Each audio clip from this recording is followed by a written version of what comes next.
I'm Rich Thomason. On the brink of another attack on Iran last evening, President Trump called it off, announcing a breakthrough in talks with the Islamic Republic. We just made a great settlement of the war with Iran, and we're going to be subject to finalization of documents, which should get done over the next few days. We'll probably have a signing maybe in Europe. BBC's Thomas Morgan in Washington. In the Oval Office, a confident Donald Trump said the Strait of Hormuz could reopen to shipping as early as Saturday. He said his Vice President, J.D. Vance, would probably be signing the deal in Europe over the next few days. This week has seen tit-for-tat strikes between Iran and U.S. forces following the downing of an American helicopter on Monday. Iran has said although the majority of an agreement has been finalized, it's not yet reached a final conclusion on the deal. Tehran again accusing the U.S. of making excessive demands and adding new requests at the last moment. A key surveillance tool allowing the U.S. to collect intelligence abroad expires today. The House and Senate failing to temporarily extend the program, expiring at midnight. President Trump is nominating Jay Clayton, the U.S. Attorney for the Southern District of New York, as Director of National Intelligence. Powerful storms once again battering parts of the Midwest. At least 3 tornadoes touched down in communities outside Chicago, destroying homes, uprooting trees, bringing down power lines. Storms have also grounded flights and knocked out power to hundreds of thousands of utility customers across the Midwest and in parts of the Northeast as well. Forecasters warn that more severe weather could hit some of the very same areas later in the day today. On Wall Street this morning, stock futures sharply higher. The Dow futures up 428 points. NASDAQ futures ahead 163, and the S&P futures are up 47 points. More on these stories at townhall.com. It's finally happening. The Fed is making a change in leadership, and that could have a profound impact on the value of your retirement. When interest rates go down, the value of precious metals like gold and silver can surge. Call Advantage Gold right now at 800-900-8000 and get your free gold and silver investor guide, a $49 value, plus a free copy of Ken Rogoff's insightful book, Our Dollar, Your Problem. Inside, you'll get honest information about gold, silver, and other precious metals, so you can explore your options with clarity and confidence. Our specialists can help you open a new account or transfer funds from an existing IRA, tax and penalty free. Markets can turn fast, but gold has maintained its value through every cycle, often holding strong when other assets falter and when the dollar weakens. Are you positioned? Don't miss this opportunity. Call Advantage Gold now at 800-900-8000. Results may vary. Consult your financial advisor before investing. Call 800-900-8000. That's 800-900-8000. A former South Korean president has been given a lengthy prison term for drone flights over North Korea's capital. South Korea's ousted president Yoon Suk-yeol and his former defense minister have been sentenced to 30 years in prison in a case alleging Yoon ordered drone flights over Pyongyang in 2024 to heighten tensions with North Korea and justify declaring martial law at home. The same court had earlier sentenced Yoon to life in prison for a rebellion conviction over his short-lived imposition of martial law in December 2024. North Korea had accused Seoul of flying drones over Pyongyang to drop propaganda leaflets 3 times in October 2024. Kim, who was North Korea's defense minister at the time, issued a vague denial before the Defense Ministry said it could neither confirm nor deny the allegations. I'm Charles Dillard-Desmond. This week's powerful earthquake that hit the Philippines left at least 55 people dead. News and analysis, townhall.com. The Texas Attorney General's office has notified the Big 12 of potential legal action from Texas Tech. This follows a court order allowing quarterback Brendan Sorsby to regain NCAA eligibility despite gambling on sports. The Big 12's executive board met Thursday to discuss options after a Texas court issued a temporary injunction Monday that prevents the NCAA from enforcing its ban on Sorsby. He had been ruled ineligible after betting on his own team while at Indiana. Big 12 Commissioner Brent Yormark says the board will meet Monday to decide on a course of action. Keith Peters reporting. History-making day on Wall Street with Elon Musk's SpaceX making its debut on the NASDAQ, the largest initial public offering ever. The price of a share of SpaceX stock, $135, 555 million shares up for grabs. More on these stories, townhall.com. All right, folks, I need you to do something right now. Go to johnfredericksradio.com and take our brand new 2028 Republican presidential straw poll. Who do you want leading the ticket? Don't let the elites decide. Make your voice heard. While you're there, weigh in on two huge issues: eminent domain reform and President Trump's tariff policies. Are they protecting American workers or hurting growth? This is your movement, your vote, your voice, your choice. Go to johnfredericksradio.com right now and take the poll. It's finally here, our second annual mega sale.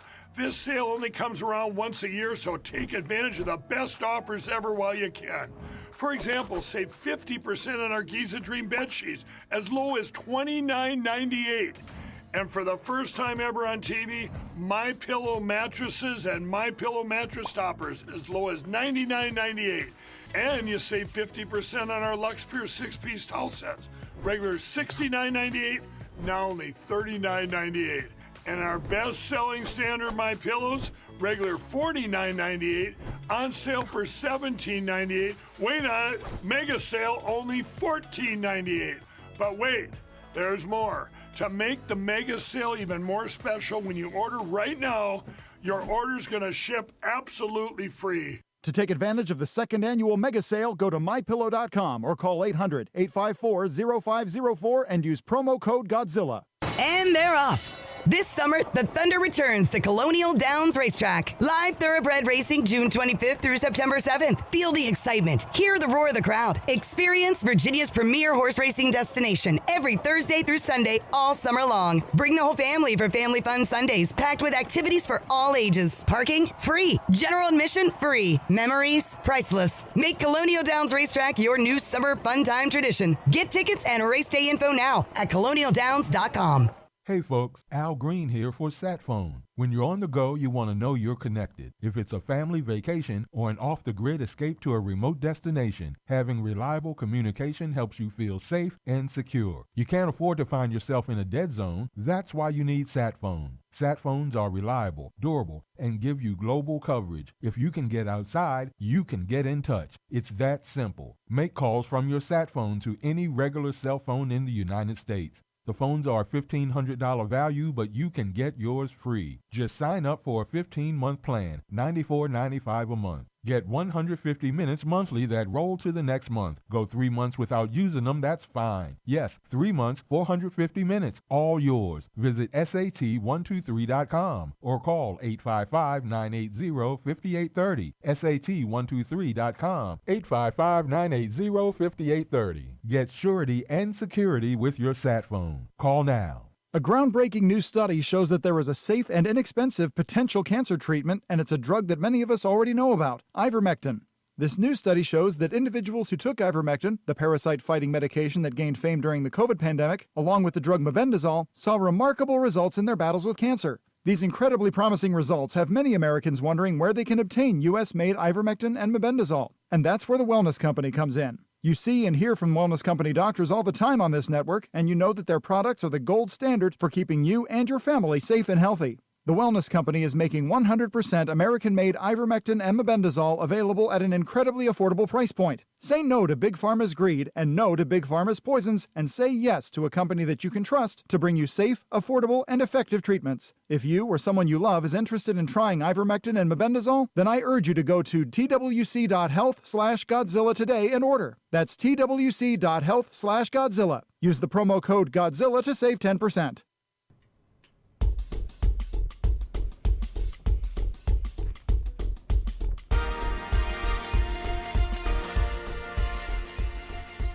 Well, happy Friday morning, listening fam. We made it. This is the John Fredericks Media Network. I'm Dan Hobb. Good time for a look at weather and sports. We'll start, as we always do, with where I am in the capital of the South, Richmond, Virginia. Folks, I hope that you like feeling like rotisserie chicken, because we're going to reach triple digits today, 100 for the high. In RVA, a low tonight of 71 with storms. Right now the temperature is also 71. Squirrels winner on William & Mary night at Carmax Park yesterday, 11-10 over Harrisburg. First pitch tonight for the teams at 7:05. Moving on to the nation's capital, the Nats will host the Mariners for the weekend starting tonight at 6:45. A high in Washington of 98, a low tonight of 70 with a storm. Right now the temperature is 72 degrees. In Atlanta, you're looking at a high today of 94, a low of 72 tonight with a storm. Right now, the temperature is already 77. The Braves will travel to New York to face the Mets. First pitch tonight at 7:15 p.m. I hope Mamdani lets them leave at the end of the weekend. All right, Nashville, I got bad news, more bad news, and then some good news. The bad news is the temperature is already 80 degrees. The bad news on top of that is that the temperature feels like 86. The good news is that's as bad as it's going to get. A high throughout the rest of the day of 85, a low tonight of 68. Philadelphia, you're going to be on the road to play the Brew Crew. Good luck with that. 7:40 first pitch tonight. A high in the city of brotherly love of 96. Going to be humid. Low of 71 and stormy. Right now the temperature is 74 degrees in eastern Pennsylvania. All right, Morgantown. Got to be getting excited for the College World Series game today. 2 p.m. West Virginia baseball faces off against Troy. Go Mountaineers. A high today back here in Morgantown of 85 with storms. A low tonight of 62. Right now the temperature in, by God, West Virginia is 73 degrees. Well, Pittsburgh, you're looking at a high today of 84 with storms. A low tonight of 62. Right now the temperature is 73. The Mega Maids lose the rubber match against the Dodgers last night, 8-6. They're playing somebody tonight. Looking here. Christ, I can't find it. The hell with it. Carolina wins the pivotal Game 5 of the Stanley Cup Final to take a 3-2 series lead. They got 2 games to try to close it out. Game 5 of the NBA Finals tomorrow night at 8:30 p.m. in San Antonio. New York leads the series 3-1. Bringing you today's weather and sports update is the Godzilla Wins radio show. For the best insight, analysis, and picks, watch and listen to Godzilla Wins tomorrow morning, in fact, from 9 to 11, all across the John Fredericks Media Network. Plus, to get John's daily sports picks, go to GodzillaWins.com. Once again, that's GodzillaWins.com. This has been Dan Hobgood for the John Fredericks Media Network. Outside the Box with the Ox is next, followed by the one, the only, John Fredericks on the John Fredericks Show. Stay tuned, everyone.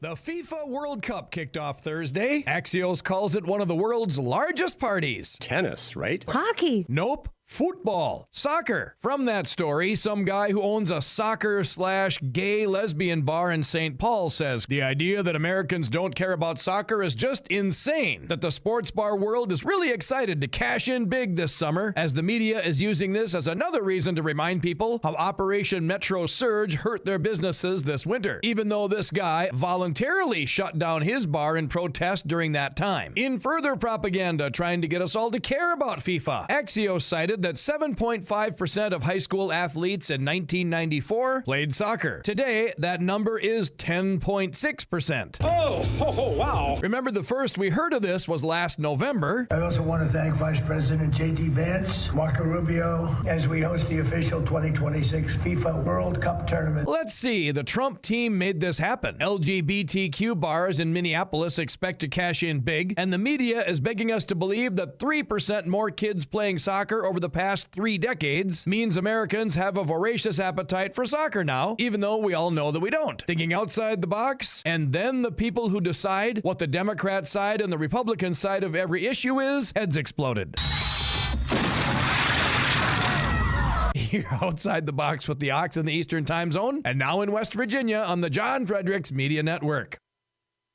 John Fredericks. It is the most egregious thing I've seen in a lifetime. President Trump. The whole thing is ridiculous. When politics start getting wild. They want to have every single thing that you don't want. Raise taxes, men and women's sports. They're going to open up their border. Trump hits the speed dial. Thank you for calling in on such short notice. You came first, John. Wake up with the John Fredericks Show weekday morning, 6 Eastern, 5 Central on JFMN.TV, the massive J-Fred radio network, and all across the socials. You came first, John. Thank you very much, and you do a great job.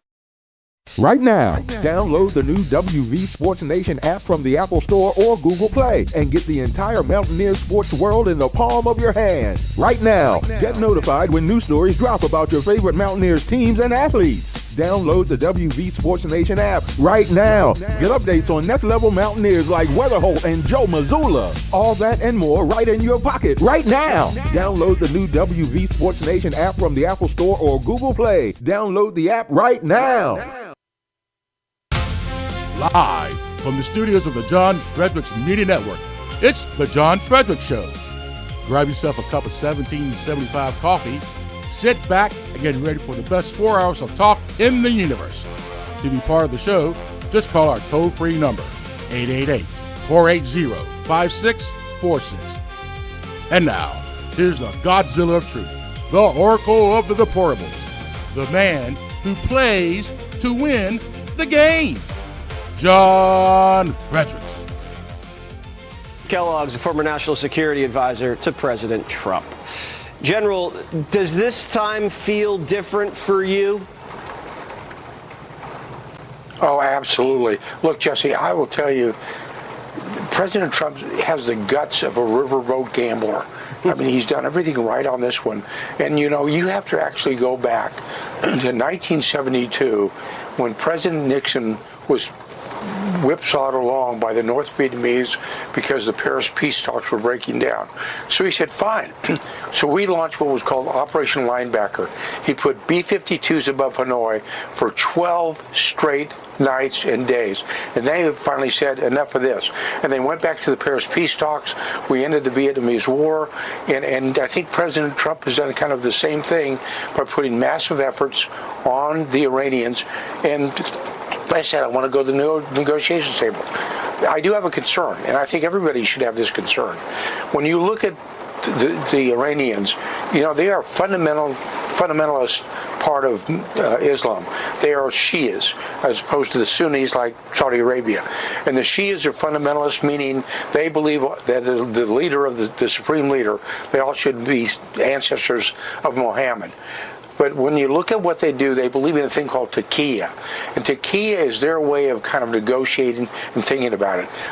They look at infidels like you and me, and they say, yeah, you can lie to those guys. Don't worry about it. Nothing's going to happen.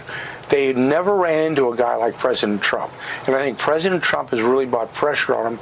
And I think we'll see what happens now. Do they buckle under that pressure? I think they will.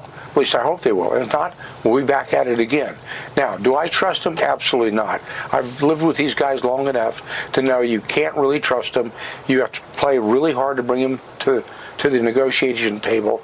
And President Trump has done that, not only with military force, but when he made the comment today, for example, taking Kharg Island, which is their economic hub, he sent a real clear signal. He said, I am going to destroy you if this thing does not get resolved. And we've got to give him great credit for that. He's the first of 8 presidents that's had the guts to do what he's done in going after Iran and making sure that their enriched uranium does not move into a nuclear weapon, because you do not want to have a 10th nuclear power.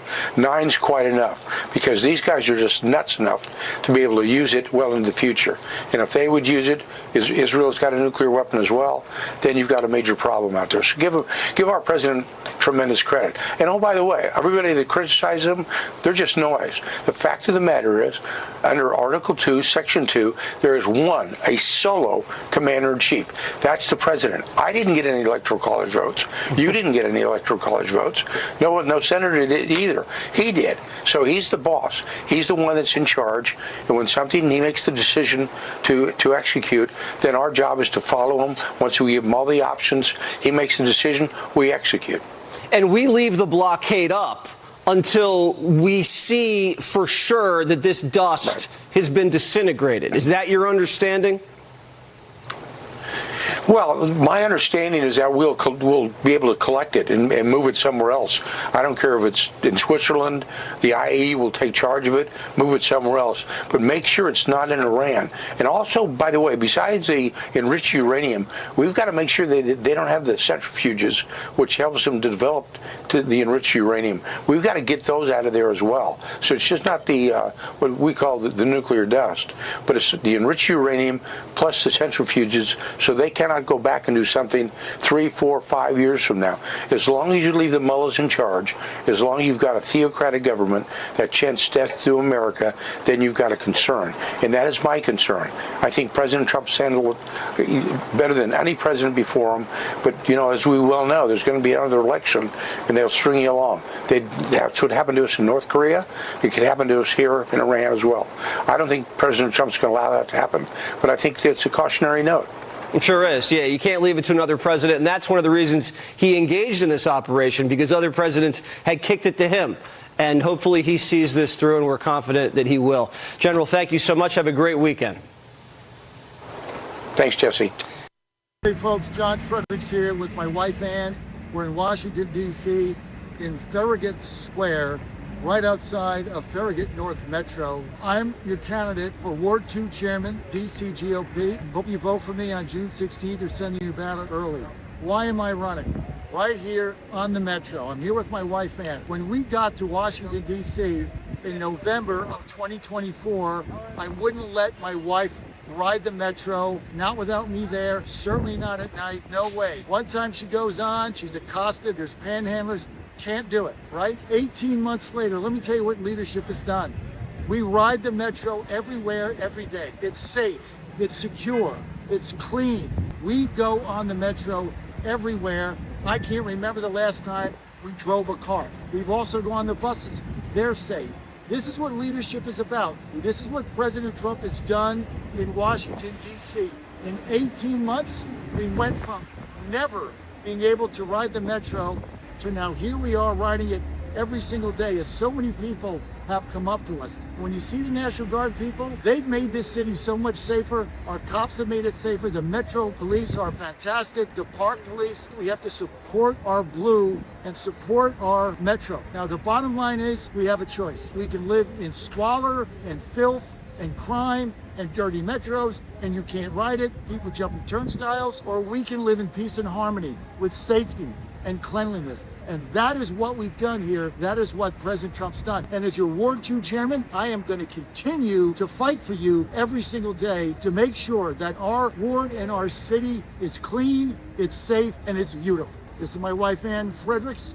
I'm John Fredericks, candidate, chairman, DC GOP, Ward 2. This message has been paid for by Fredericks for chairman. Don't forget to vote. Okay, what a great ad that was that we did yesterday, Dan. Just a great ad. Okay, now we've got connection issues. Since we changed these cameras up, we got all kinds of issues.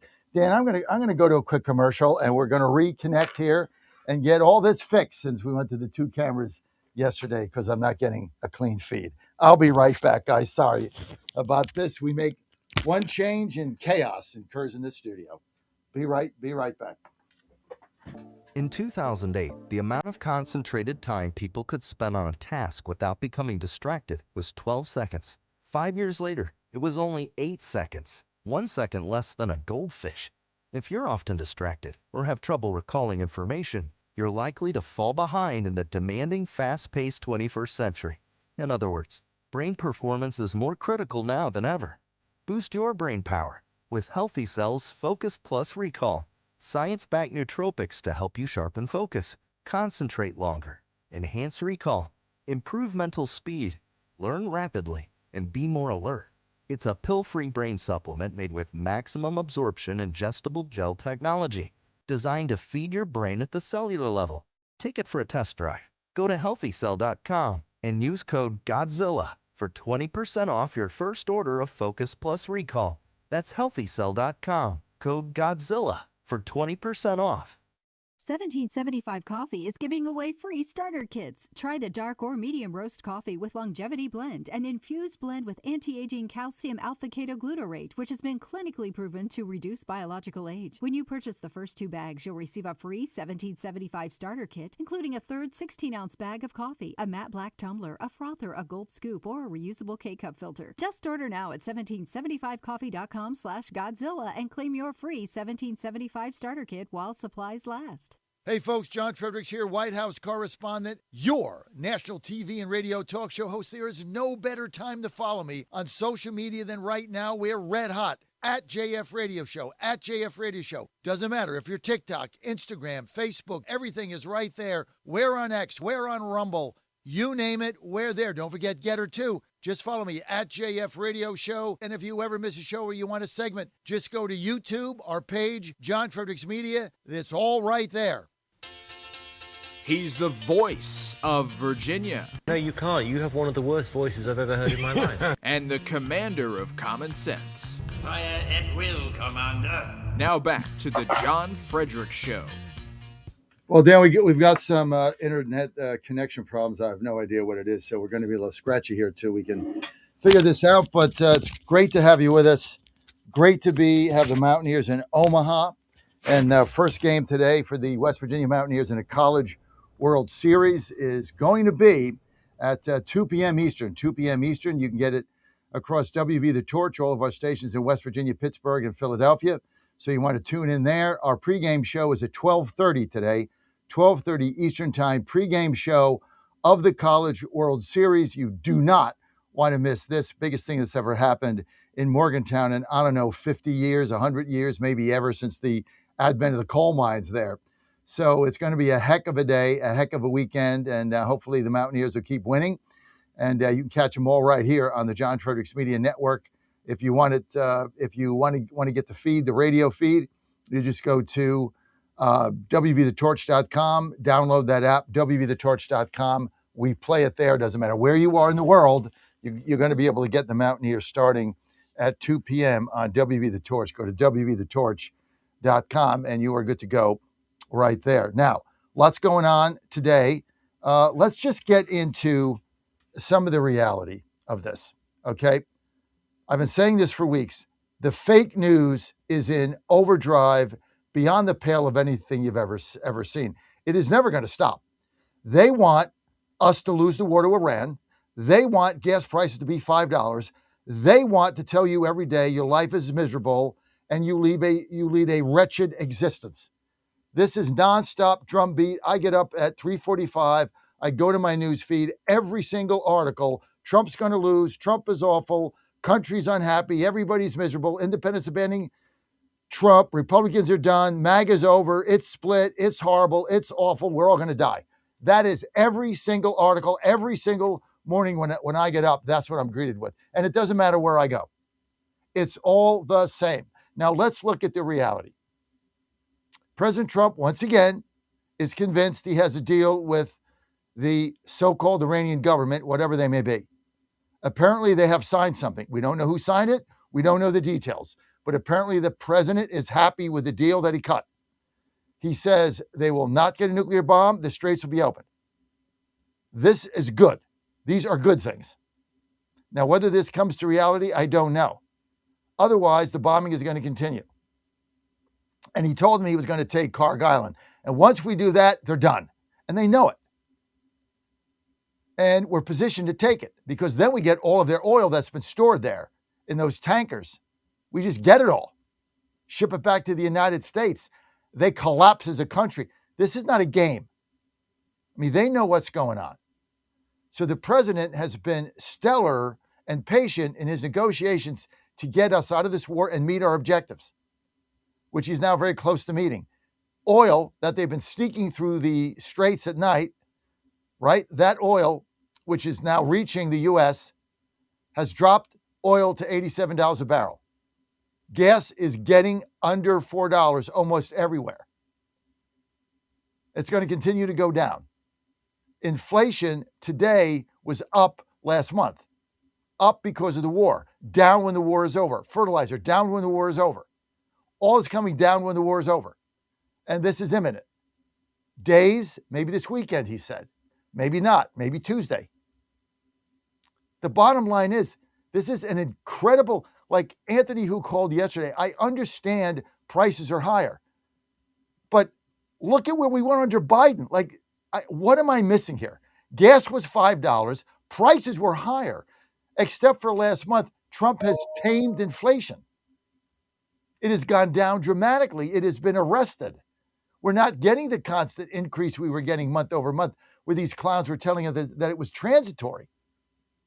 You look at a poll here that comes out of Washington, D.C., 55% of the people are not happy with the way the direction we're headed. What? What do you want to go back to? Squalor, rats, crime, filth, needles, people dropping their pants and taking a dump in the middle of the sidewalk? Is that what you want to go back to? Garbage all over the place? It smelled? Crime, drug dealers, panhandlers, people lying all over the street. Is that what you want to go back to? The city's heading in the wrong direction. Why? Because you're safe? Because you can ride the metro? Because you can ride a bus? Because you can take your family to dinner or to lunch or breakfast? Because you can go to the square or the park with a blanket and have a picnic? Why is it we're going in the wrong direction? It's the fake news. It is nonstop. And I understand that people are suffering because of prices. Jobs are up dramatically. They've been for 2 months in a row. Wages are up. Eggs are down. So I get that beef is higher. Look, something is always going to be higher. And I know it's difficult. But we've added 350,000 private sector jobs in 2 months. New businesses are expanding at 500,000 a month. This is unheard of. People are getting these tax refunds back. It's setting a record. Savings has actually gone up because of what we've gotten back. So look, I know it's not perfect, and I know some people are suffering, and I get it. But these prices are going to come down, and this constant hand-wringing about, oh my God, things are so bad, and the coalition has collapsed, and everything is a disaster, and look what's happening to us. Friday, man. Things are going to be great. And yet every article, the Democrats are going to win the Senate. Democrats are going to get 50 seats in the House. There's not 50 seats to get. We are going to win. We just have to have a little patience and stay the course. Your life, everyone's life is going to get better. I've never seen anything like this in my life. The hatred of this man is so, you know what? Somebody filed a lawsuit so they couldn't do the UFC fight on Sunday. There's actually a suit filed to get an injunction to stop the fight that thousands of people are going to and excited about it. I mean, these people are nuts. Like they'd rather live in garbage. It's incredible. It's incredible. That's why you have me. I'm telling you, we are going to win. We are going to win. And it's not even going to be a nail biter. We are going to win. John Fredericks Media Network, trucking the truth across America. Letters and emails from customers telling us how it has helped them not only manage their cholesterol, but lower their triglycerides and help them on their blood pressure. And I can't tell you how much I attribute to Solti for my good health at age 77. And I encourage you to go to GodzillaHeart.com. That's GodzillaHeart.com. And use the code Godzilla at checkout, and you'll get a 50% off on your initial shipment of Solti. And I promise you it will be a great help for your heart health. Thanks so much. In 2008, the amount of concentrated time people could spend on a task without becoming distracted was 12 seconds. 5 years later, it was only 8 seconds, 1 second less than a goldfish. If you're often distracted or have trouble recalling information, you're likely to fall behind in the demanding, fast-paced 21st century. In other words, brain performance is more critical now than ever. Boost your brain power with Healthy Cell's Focus Plus Recall. Science-backed nootropics to help you sharpen focus, concentrate longer, enhance recall, improve mental speed, learn rapidly, and be more alert. It's a pill-free brain supplement made with maximum absorption ingestible gel technology, designed to feed your brain at the cellular level. Take it for a test drive. Go to healthycell.com and use code GODZILLA for 20% off your first order of Focus Plus Recall. That's healthycell.com, code GODZILLA for 20% off. Washington is wasting $500 million every year on a federal supervision system that doesn't work. Probation officers are overwhelmed. Resources are going to people who pose zero threat, while actual dangerous individuals slip through the cracks. The Safer Supervision Act stops the waste and refocuses every dollar on protecting families from harm. President Trump's own pollster found about 80% of Trump voters want this fixed. It's time for Congress to get this done. Stop the waste. Protect our communities. Visit safersupervision.com. Paid for by the Reform Action Fund. Tired of fumbling for your phone, wallet, or keys? Don't put it in your pants, put it in your pocket. Meet T-Pocket, the practical tees, the shirt that keeps it all in reach. Designed in the USA, assembled in the South, these tees feature smart built-in pockets for easy access. Long sleeve, short sleeve, available in most colors, with your favorite teams and logos to come later. Shop the full lineup now at tpocket.net. Fast shipping, easy ordering. Grab yours today and level up your everyday carry. Put it in your pocket with T-Pocket. tpocket.net. For the first time ever, we're bringing you My Pillow mattresses and mattress toppers for as low as $99.98. Remember, sleep's all about temperature and pressure points. Whatever sleep needs you have, we have the right technology for you. Like our My Pillow mattress topper, our queen size has over 10,000 individual comfort supports to help relieve your pressure points. And how about our 3-inch Hybrid Plus mattress topper? It's infused with copper and silver to help your body get the restorative sleep it needs. And our My Pillow and Case Coil mattresses, I personally helped develop these mattresses to make sure they have everything needed to give us great sleep.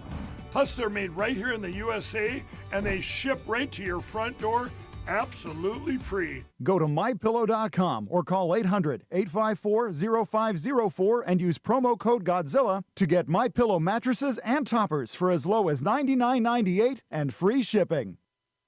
That's how I feel. Damn sick and tired of getting out rebounded. 25 offensive rebounds. First time we block out, we get called for a damn block out. We're pushing people.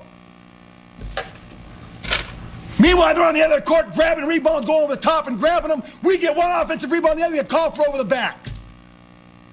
We don't block out very damn well, and we're not getting called, one or the other. That's where I'm frustrated. That's where my whole frustration comes in, offensive rebounds. The entire thing came down to offensive rebound. They got every stinking offensive rebound, and we didn't get one of them. What else do you want to know? Don't touch that dial. You found your home of the truth. Do you solemnly swear to tell the truth, whole truth, and nothing but the truth? With the best analysis in America. You can't handle the truth. And now back to the John Fredericks Show. All right, you got him back. Great to have you live in Washington, D.C. Don't forget our pregame show for the first Mountaineers game against Troy today at 12:30. Don't want to miss that. I tell you what, I'm fired up.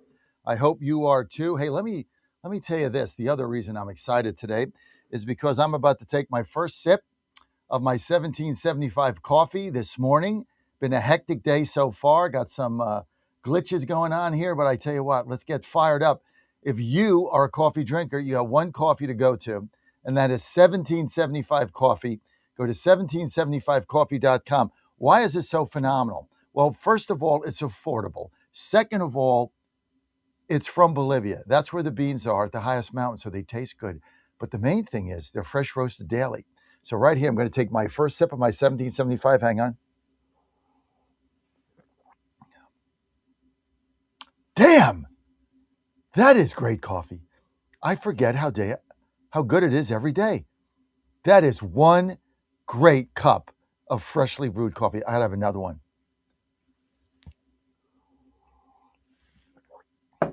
Man alive, that is so good. Quality of life. You like coffee? You like quality of life? You like affordability? All of those things are rolled in to 1775 Coffee. All you have to do is go to 1775coffee.com. That's 1775coffee.com. Put in promo code Godzilla. You're going to get 10% off. Now, I like the dark roast, and they've got the K-Cups. They've got beans, which I get, and I grind them up here in the morning. They've got grounds, if you prefer that. They've got mild. They got premium. I like the premium as well. So I get the premium in the dark. I do get some mild because I sometimes like that in the afternoon. Not as bold, but the smoothness of this, I mean, it's the greatest coffee that I've ever had. I travel with it. I won't leave home without it. So this is one of my pleasures of life, is my 1775 coffee. And I'll just tell you this. You order it one time, we got you. Oh, yeah. Yeah. Then you're done. Then if you're getting low and you haven't ordered it, you panic. That's what I do. So now I order them in like huge quantities and store them in strategic places. Some on the bus, some at Fairmont, some in Morgantown, some here in the studio, a bunch at home, in my storage unit downstairs, all strategically placed so that if I'm getting low, panic doesn't set in.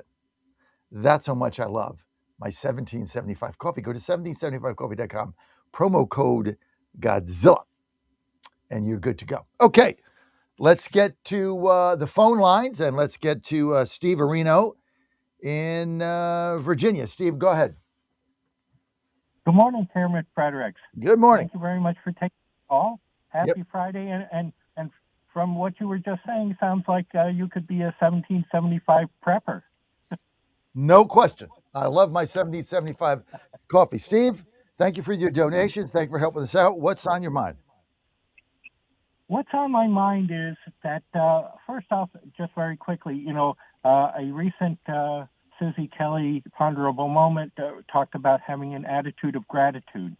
And I think that's missing a lot in the world of these political followers who will say in one breath that, I'm MAGA, but since Trump started new wars, I'm not going to vote for Republicans anymore. It's like, were you ever really MAGA? Were you ever? I mean, MAGA is a philosophy. Trump enunciated it, and then he's kind of the leader of it. But I mean, it was around before he was. I'm not into an issue of being a cult of personality where I follow the greatest new shiny thing that's on the block kind of thing. You have to be grounded in something. And it seems like a lot of these people who are, blown around by whatever wind comes down the road, it's like they don't have that foundation in understanding why, the Republican principles and why MAGA is important to everyone. And I am seeing prices go down. 3 years ago, I went to a Carvel and I said, give me a large hot fudge sundae. And it was $8.24. I was shocked. I hadn't been there in a while. But I just went about a month ago, and I was like, okay, so I'm expecting, prices to be up. And she says to me, oh, it's $8.50. Wow, in 3 years, it only went up 24 cents. That's not even keeping up with inflation. At a place where I would buy a box of 60 grade A eggs, at about a year ago, they were $27 for that box of eggs. And, there's a lot of different issues for why the eggs were that expensive. But today, that same box of 60 eggs is $7.13. There's a lot of things that, prices are up. And it's like, yeah, but there's a lot of prices that have gone down. Bread that I buy, it was up to $1.62. Well, now it's down to $1.25. So there are things to be grateful for, but you have to get your head out of your butt and look for those things to be grateful. I mean, I look at it that if my feet find the floor when I wake up in the morning, that's a good day. It's something to be grateful for. So, and of course, one of the things that I'm truly grateful for is that you allow me the forum to be able to say some of the things that I do say on your show, and that you say so many more important things, and you bring on the people that have the information that we need to know, that will give us the insight to understand what's going on, and that there are indeed things to be grateful for. So I appreciate that, and I look forward to hearing all the things that happen and all the wonderful things that will be done and said at your, I'm looking forward to your inauguration, but just for Are you coming? Are you coming to the party? I can't. I already bought that ticket, and you. That's right. I gave it away. That's right. Well, you know what? If you want to show up, we'll certainly accommodate you. But thanks for look. This is a community. Ann and I started the show, and we grow it. We put our money and sweat and tears in it so that we can allow people like Steve from Virginia and everybody else, whether it's John or Anthony, a platform. Because I know there's frustration, and I know people want to say things, and it's always, you can't always write an op-ed, and sometimes your family doesn't want to deal with it. So we want to give people a community with which they can come and engage and say what's on their mind in a safe zone. Doesn't mean I'm going to agree with you, or we're not going to get into a discussion that's healthy, always respectful. But this is a community. This is why we built this company, so that we could take calls. And as you go through my show in 4 hours a day, except if President Trump is on, or maybe a Blackburn or something that's only got 7 minutes or 10 minutes and they have to go, we prioritize the calls. Our callers get priority over all the politicians. except, the president.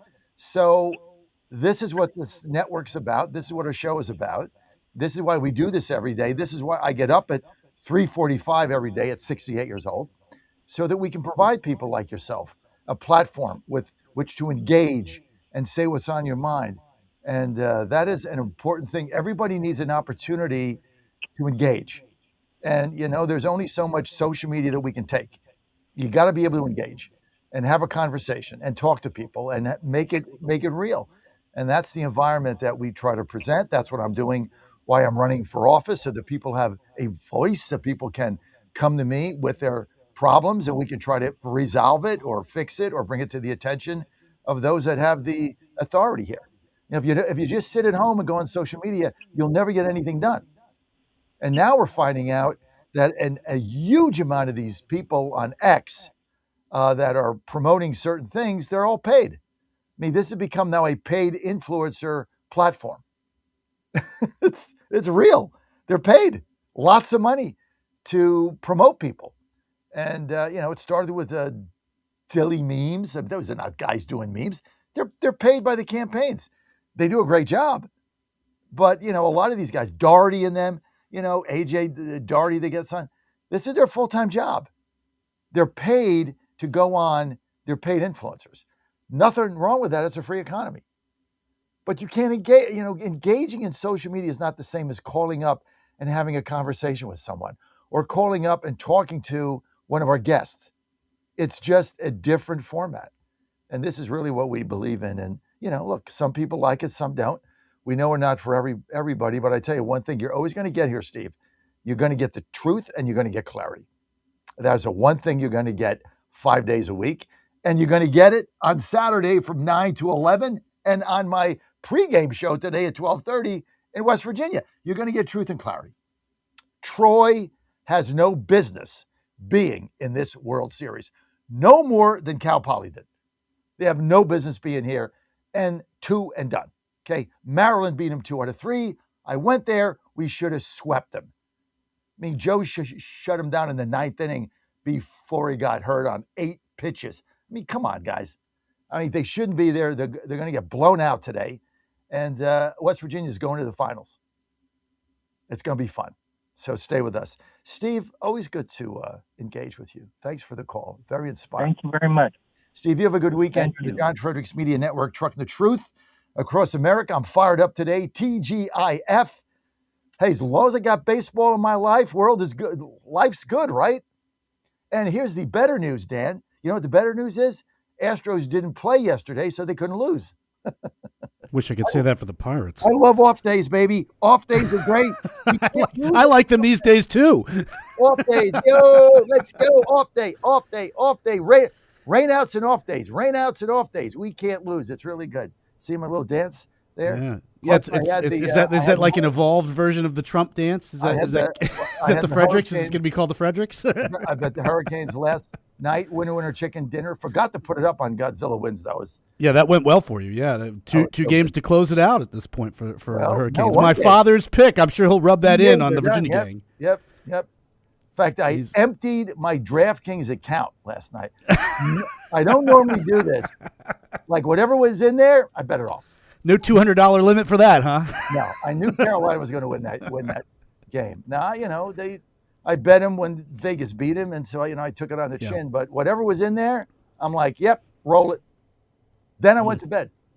In fact, Vegas went up 1-0. I went to bed, not even worried about it a bit. I knew they were going to win. 888-480-JOHN. Okay, let's go to cut one. Ooh, barrel of oil down to $87. Oh, we're not going to die now. I thought we were all going to die. Now it's 87. Now we're not going to die. Oh, good. Go, roll it, one. Let me get this in here. Here's the True Social. Based on the fact that discussions with the Islamic Republic of Iran have been brought to the highest level of Iranian leadership and approved, writes President Trump, I have, as President of the United States of America, canceled the scheduled strikes and bombings against Iran this evening. Discussions and final points have been, in both concept and great detail, approved by all parties involved, including the United States, Israel, Saudi Arabia, UAE, Qatar, Turkey, Pakistan, Bahrain, Kuwait, Jordan, Iran, Egypt, and others. The naval blockade will remain in full force and effect until this transition is finalized. Time and place of this signing to be announced shortly. So we will see if we hear directly from the president here in the next few moments. If we could pop up the big board as well, while we're seeing oil prices come down on this news out of the White House, watch this. Getting bigger. Look at that U.S. stock market spike on the news. Two things I think are different this time, right? Those four dreaded words on Wall Street. One is we have the direct line of communication with the Iranians, right? The president was not doing that before. And two, he's keeping on the leverage here, keeping the blockade in force, knowing that their one tactic is delay, not giving them that flexibility this time. Wow. Obviously, the market's going to not taking any time to react to this. As we noted, the drop in oil prices once President Trump issued this statement canceling new strikes on Iran.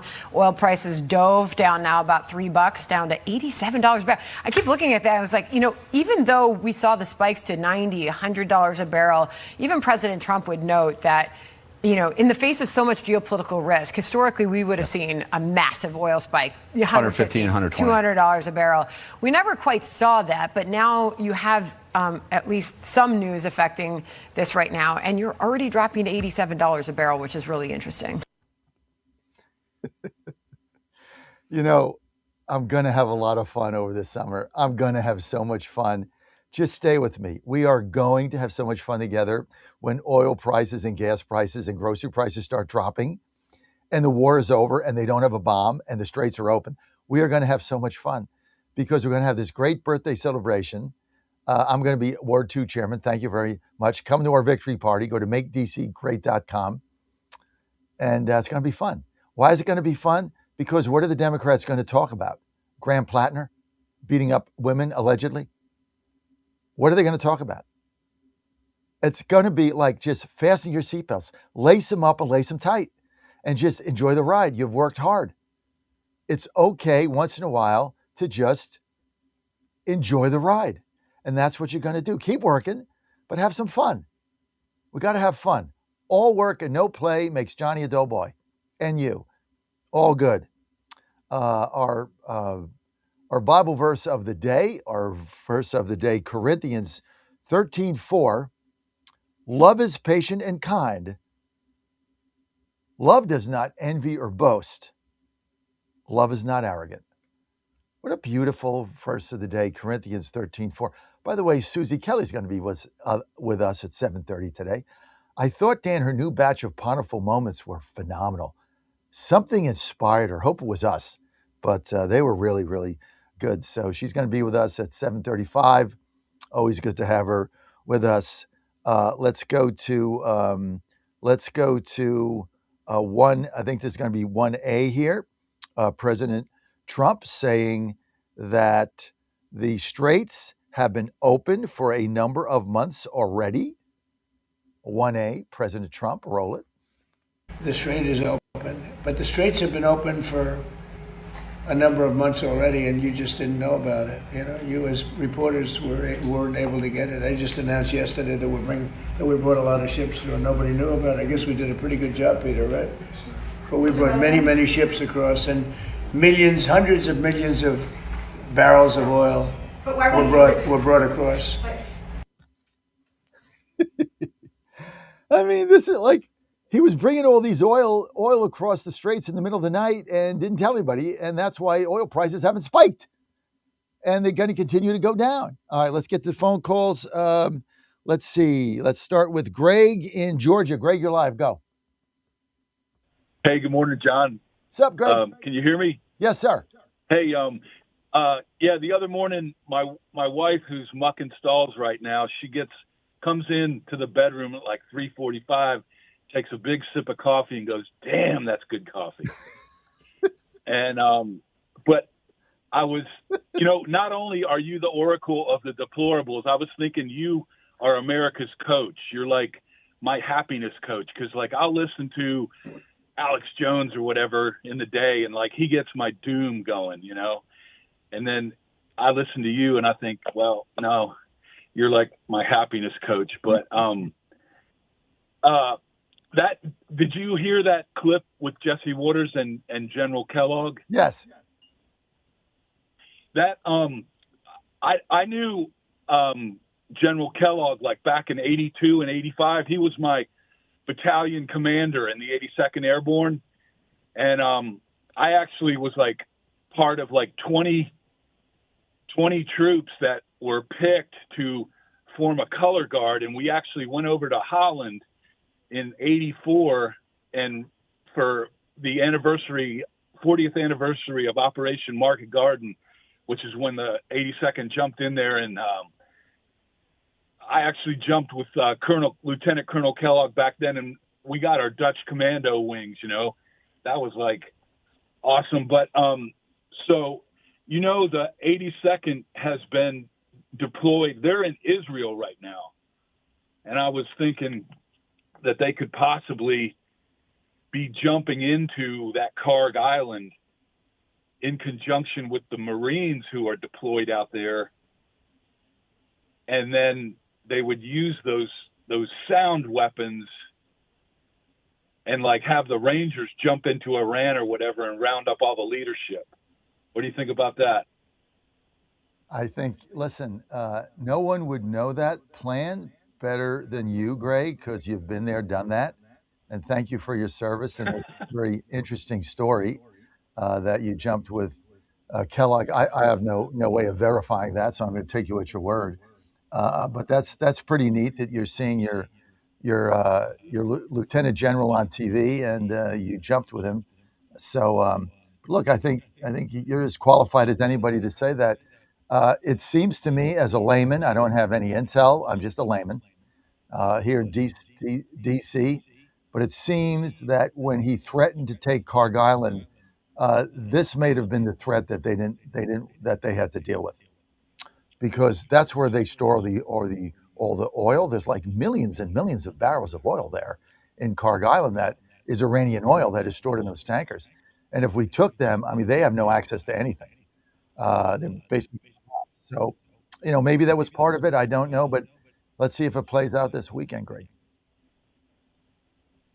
All right. Have a great weekend. Hey, thank you for the call. And tell your wife she nailed it. That is great coffee. Thank you, Greg. All right. Let's get to Rob in New York. Rob, you're live. Good morning, John. Interesting previous caller there, because that's something that a lot of people aren't paying attention to, because a lot of folks focus on, you know, what gets posted to social media, you know, Trump saying one thing, saying another thing. Meantime, you know, like I saw this the other day when Neil McCabe started talking about the amphibious assault ships headed there. You don't bring 2,500 Marines into a region unless if you're going to do something with them. I mean, we're not sending them there for to fight climate change. I mean, these guys are that's a serious strike force. And then adding this element, I totally forgot about the 82nd Airborne. And yes, we do have military assets in Israel, because I've seen pictures from friends over there of various U.S. equipment sitting at the airports. Not just, you know, most of them at the major commercial airport near Tel Aviv, but I'm sure there's some U.S. assets, you know, parked on various Israeli bases. So I'm not willing to hit the panic button yet, saying Trump sold us out and we're back to JCPOA, which was the terrible Obama deal. I'm still in the camp, John. I think this is all theater, but it's theater with a purpose. You got to get that straight open, which it sounds like it is. I respect you, Rob. That's been your theory, your hypothesis here for a couple of weeks, that a lot of what's going on is just theater. I'm not sure who the theater is for. The reason I don't buy into it is, like, who is it for? I mean, it's certainly not for so that's a fair point. I mean, who is it for? It's certainly not for the fake news media, who he continues to engage. So it's not for them. I mean, they absolutely hate him. They hate everything about him. So it's not for the fake news. It's not for the base. Who is it for? Well, that remains to be seen. But I'm just saying is that we're getting objectives that, you know, that are very important, which is to get that oil back down, get the Strait open. I mean, look at the market response to it yesterday, and you're looking where oil is trending down. And I agree with you. You get oil way the hell down, there's no real issue for the midterm. There's nothing. What are they? There's Look, nothing I mean, other than. I got to if go, the Rob. GOP I got to wants get to the top of the hour. You can hang if you want. I got to get to the top of the hour. We'll take other calls when I get back. But once gas goes down under $3, I don't know what the hell they're going to talk about. This is what I'm saying. They've based an entire campaign on gas prices, which were higher under them. It's going to go to 270, 260, 240 by the time you get to early voting. What on earth are these people going to run on? Nothing.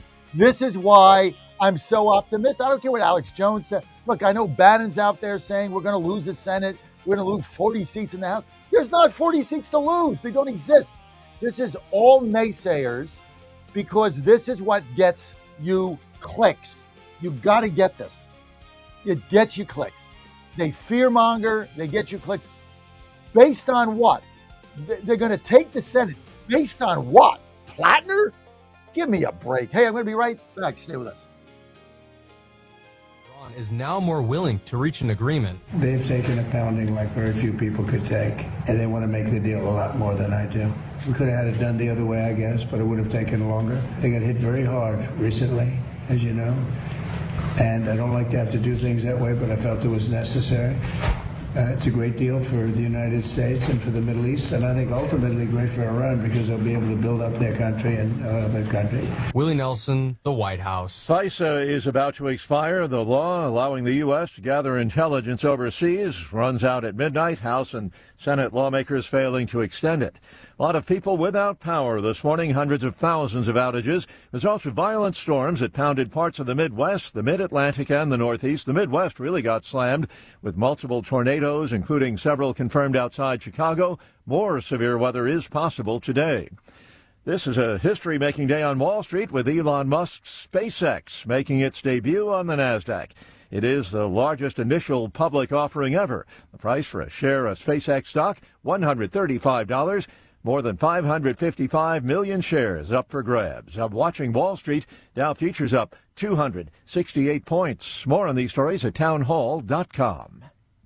Maybe this is you too. There's enormous frustration right now with healthcare costs. It is amazing. Healthcare costs for families in the last 20 years have almost tripled, and it just keeps getting worse. All this to say, this is why MediShare is so in demand right now. People are looking for alternatives.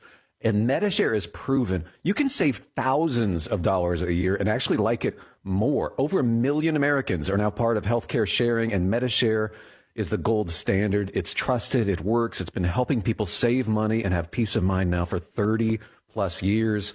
It's not some big impersonal thing either. It's a community of people like you helping each other.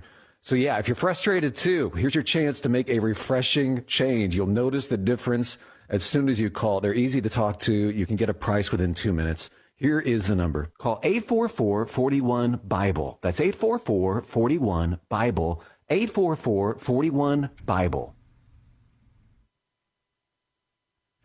Former South Korean President Yoon has been sentenced to 30 years in prison for drone flights over North Korea's Pyongyang. The BBC's Jake Kwan is in Seoul. The tension between two Koreas shot up in 2024 after a drone dropped leaflets over North Korean capital. It was the former president who sent the drone expecting Pyongyang to strike back, the judge said. He wanted a military clash to justify a martial law planned later the same year. But Pyongyang did not strike, and Yoon declared martial law 2 months later. Yoon's defense minister and his military intelligence commander were also convicted and given 30 and 15 years in prison term. Thousands of Puerto Ricans struggling with water shortages so severe that the governor of the U.S. territory has activated the National Guard and emergency responders fielding calls every day. Officials have not publicly pinpointed the cause of that water shortage on Puerto Rico. News and analysis at townhall.com. They're busy with the spade work, preparing for a big event this weekend at the White House. A temporary arena called The Claw is expected to seat about 4,000 people for the 7 UFC fights being staged Sunday on the White House lawn to celebrate the 80th birthday of President Donald Trump and the 250th anniversary of the signing of the Declaration of Independence. The number of foreign leaders that want to come to this is unbelievable. It's to the point where we may have a diplomatic crisis. Secretary of State Marco Rubio. More than $60 million and tens of thousands of hours of labor have been poured into building the arena. The event will go on, rain or shine. I'm Lisa Dwyer. The U.S. Supreme Court is declining to allow Alabama to execute a man with nitrogen gas. The justices refused to lift an injunction that blocks the state from carrying out the nation's 9th execution using that method. More on these stories at townhall.com. All right, folks, I need you to do something right now. Go to johnfredericksradio.com and take our brand new 2028 Republican presidential straw poll. Who do you want leading the ticket? Don't let the elites decide. Make your voice heard. While you're there, weigh in on 2 huge issues: eminent domain reform and President Trump's tariff policies. Are they protecting American workers or hurting growth? This is your movement, your vote, your voice, your choice. Go to johnfredericksradio.com right now and take the poll.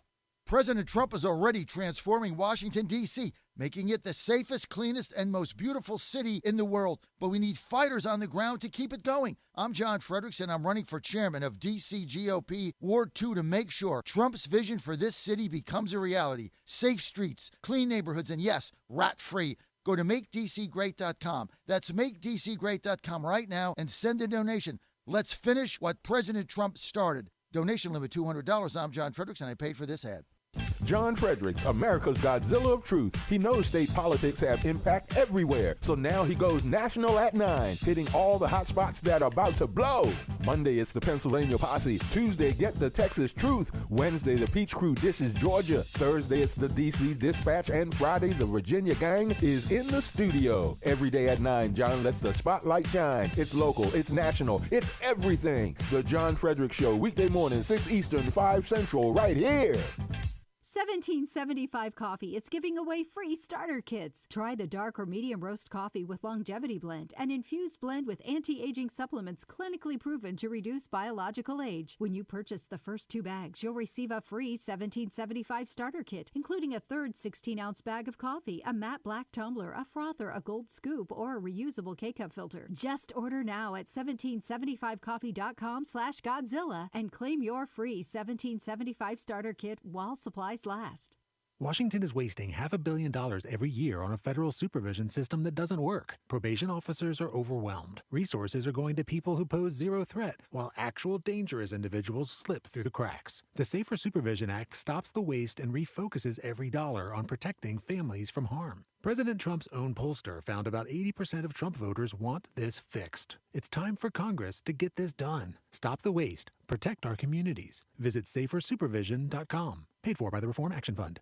When you're learning something new, experience matters. At Lifestyles Unlimited, we've spent over 30 years teaching people how real estate investing works and how to build income with a clear, step-by-step strategy. Our program is designed to help you learn what to do, why it works, and how to take action at your own pace. Join today for just $297, a 60% savings off the regular price. Text radio to 88007. That's RADIO to 88007. Presented by Lifestyles Unlimited. Ponder this. We sometimes hear newly married couples discuss their future life as a family. Often this leads to discussions on the number of children they are planning to have. Typically, the number of children ranges from none to 2 or 3. Family life can be planned thanks to birth control and abortion. But the reality is that God has a birth control plan already established for those who love Him and trust in Him. We are called to live a life of chastity according to our state in life. If you are called to a married life, being open to life according to God's plan is a great gift and probably the greatest challenge in today's modern world. It starts by selecting a spouse who puts God and family first. Then, trust in God's birth control plan where parents are open to life and provide a sanctuary of faith for their family. Allow God, the author of life, to plan your family. I'm Susie Kelly, and I am passionately Catholic.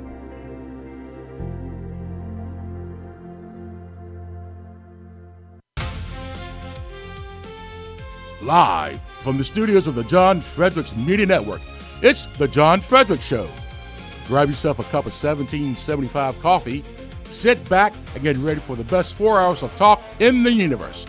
To be part of the show, just call our toll-free number, 888-480-5646.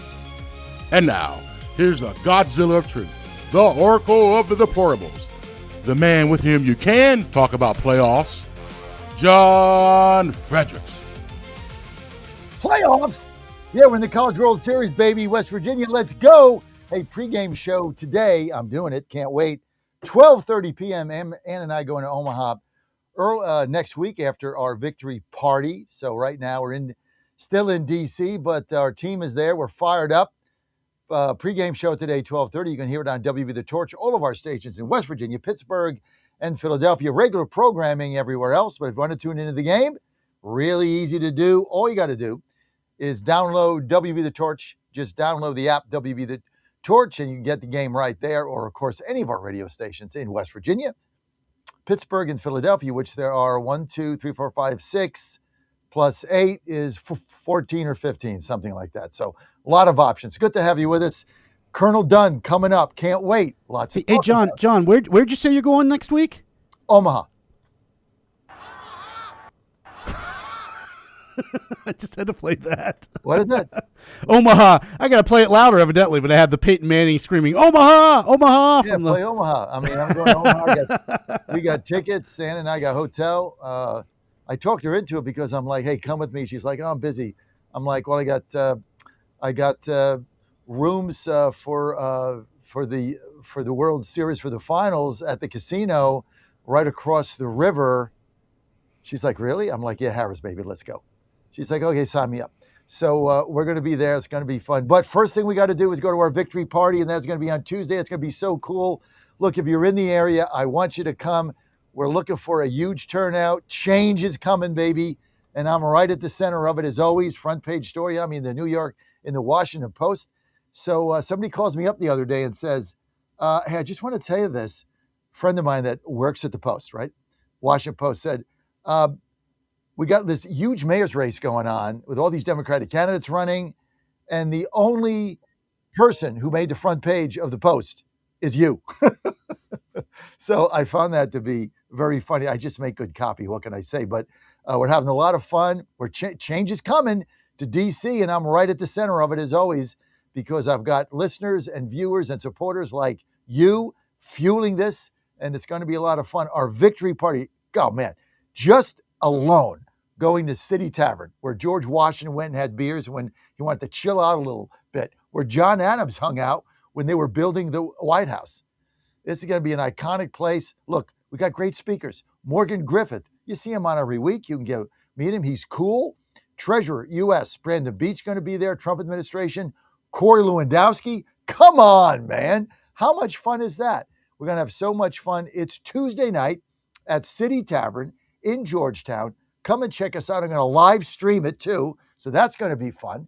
But come and check us out. Have some fun. We got free food. We got an open bar. Tickets only $50. Best investment you could possibly make. You can have a lot of fun here. You can park in Virginia, take the metro in, right to Georgetown, or just take Uber or drive or something. Plenty of parking. It's going to be fun. Check us out. Just go to makedccgreat.com. Makedccgreat.com. And we want to see you there. Corey wants to see you. Brandon wants to see you. Morgan wants to see you. Change is coming. Go to makedccgreat.com. And any donation helps us out. We got to pay for all this stuff. And Ann and I have put our own resources in this. And people say, why are you putting your own money in a ward chairmanship? To affect change, you got to step up to the plate. And we ask you guys all the time to step up. We got to step up. Can't ask you to do something Ann and I wouldn't do. Can't do it. Wouldn't do it. Never would do that. So you got to lead by example. You got to lead. If you want to be a leader, you got to lead. And I'm going to change the way the Republican Party is viewed in the city. We're viewed as a complete and utter joke. The current leadership wants to lose. They want to get 5% of the vote, walk around at meetings in Santa Barbara with a badge that says chairman. That's what they want. They could care less about winning or building any kind of a coalition whatsoever. They just don't care because they don't do anything. And when I come out and I do something, then all of a sudden I'm the problem because I'm holding town hall meetings, I'm holding events, I've got text, I've got emails, I've got mailers, I'm engaging voters, I'm asking questions. I'm allowing people to respond to our text. What's important to you? I'm doing all this. I'm doing polls.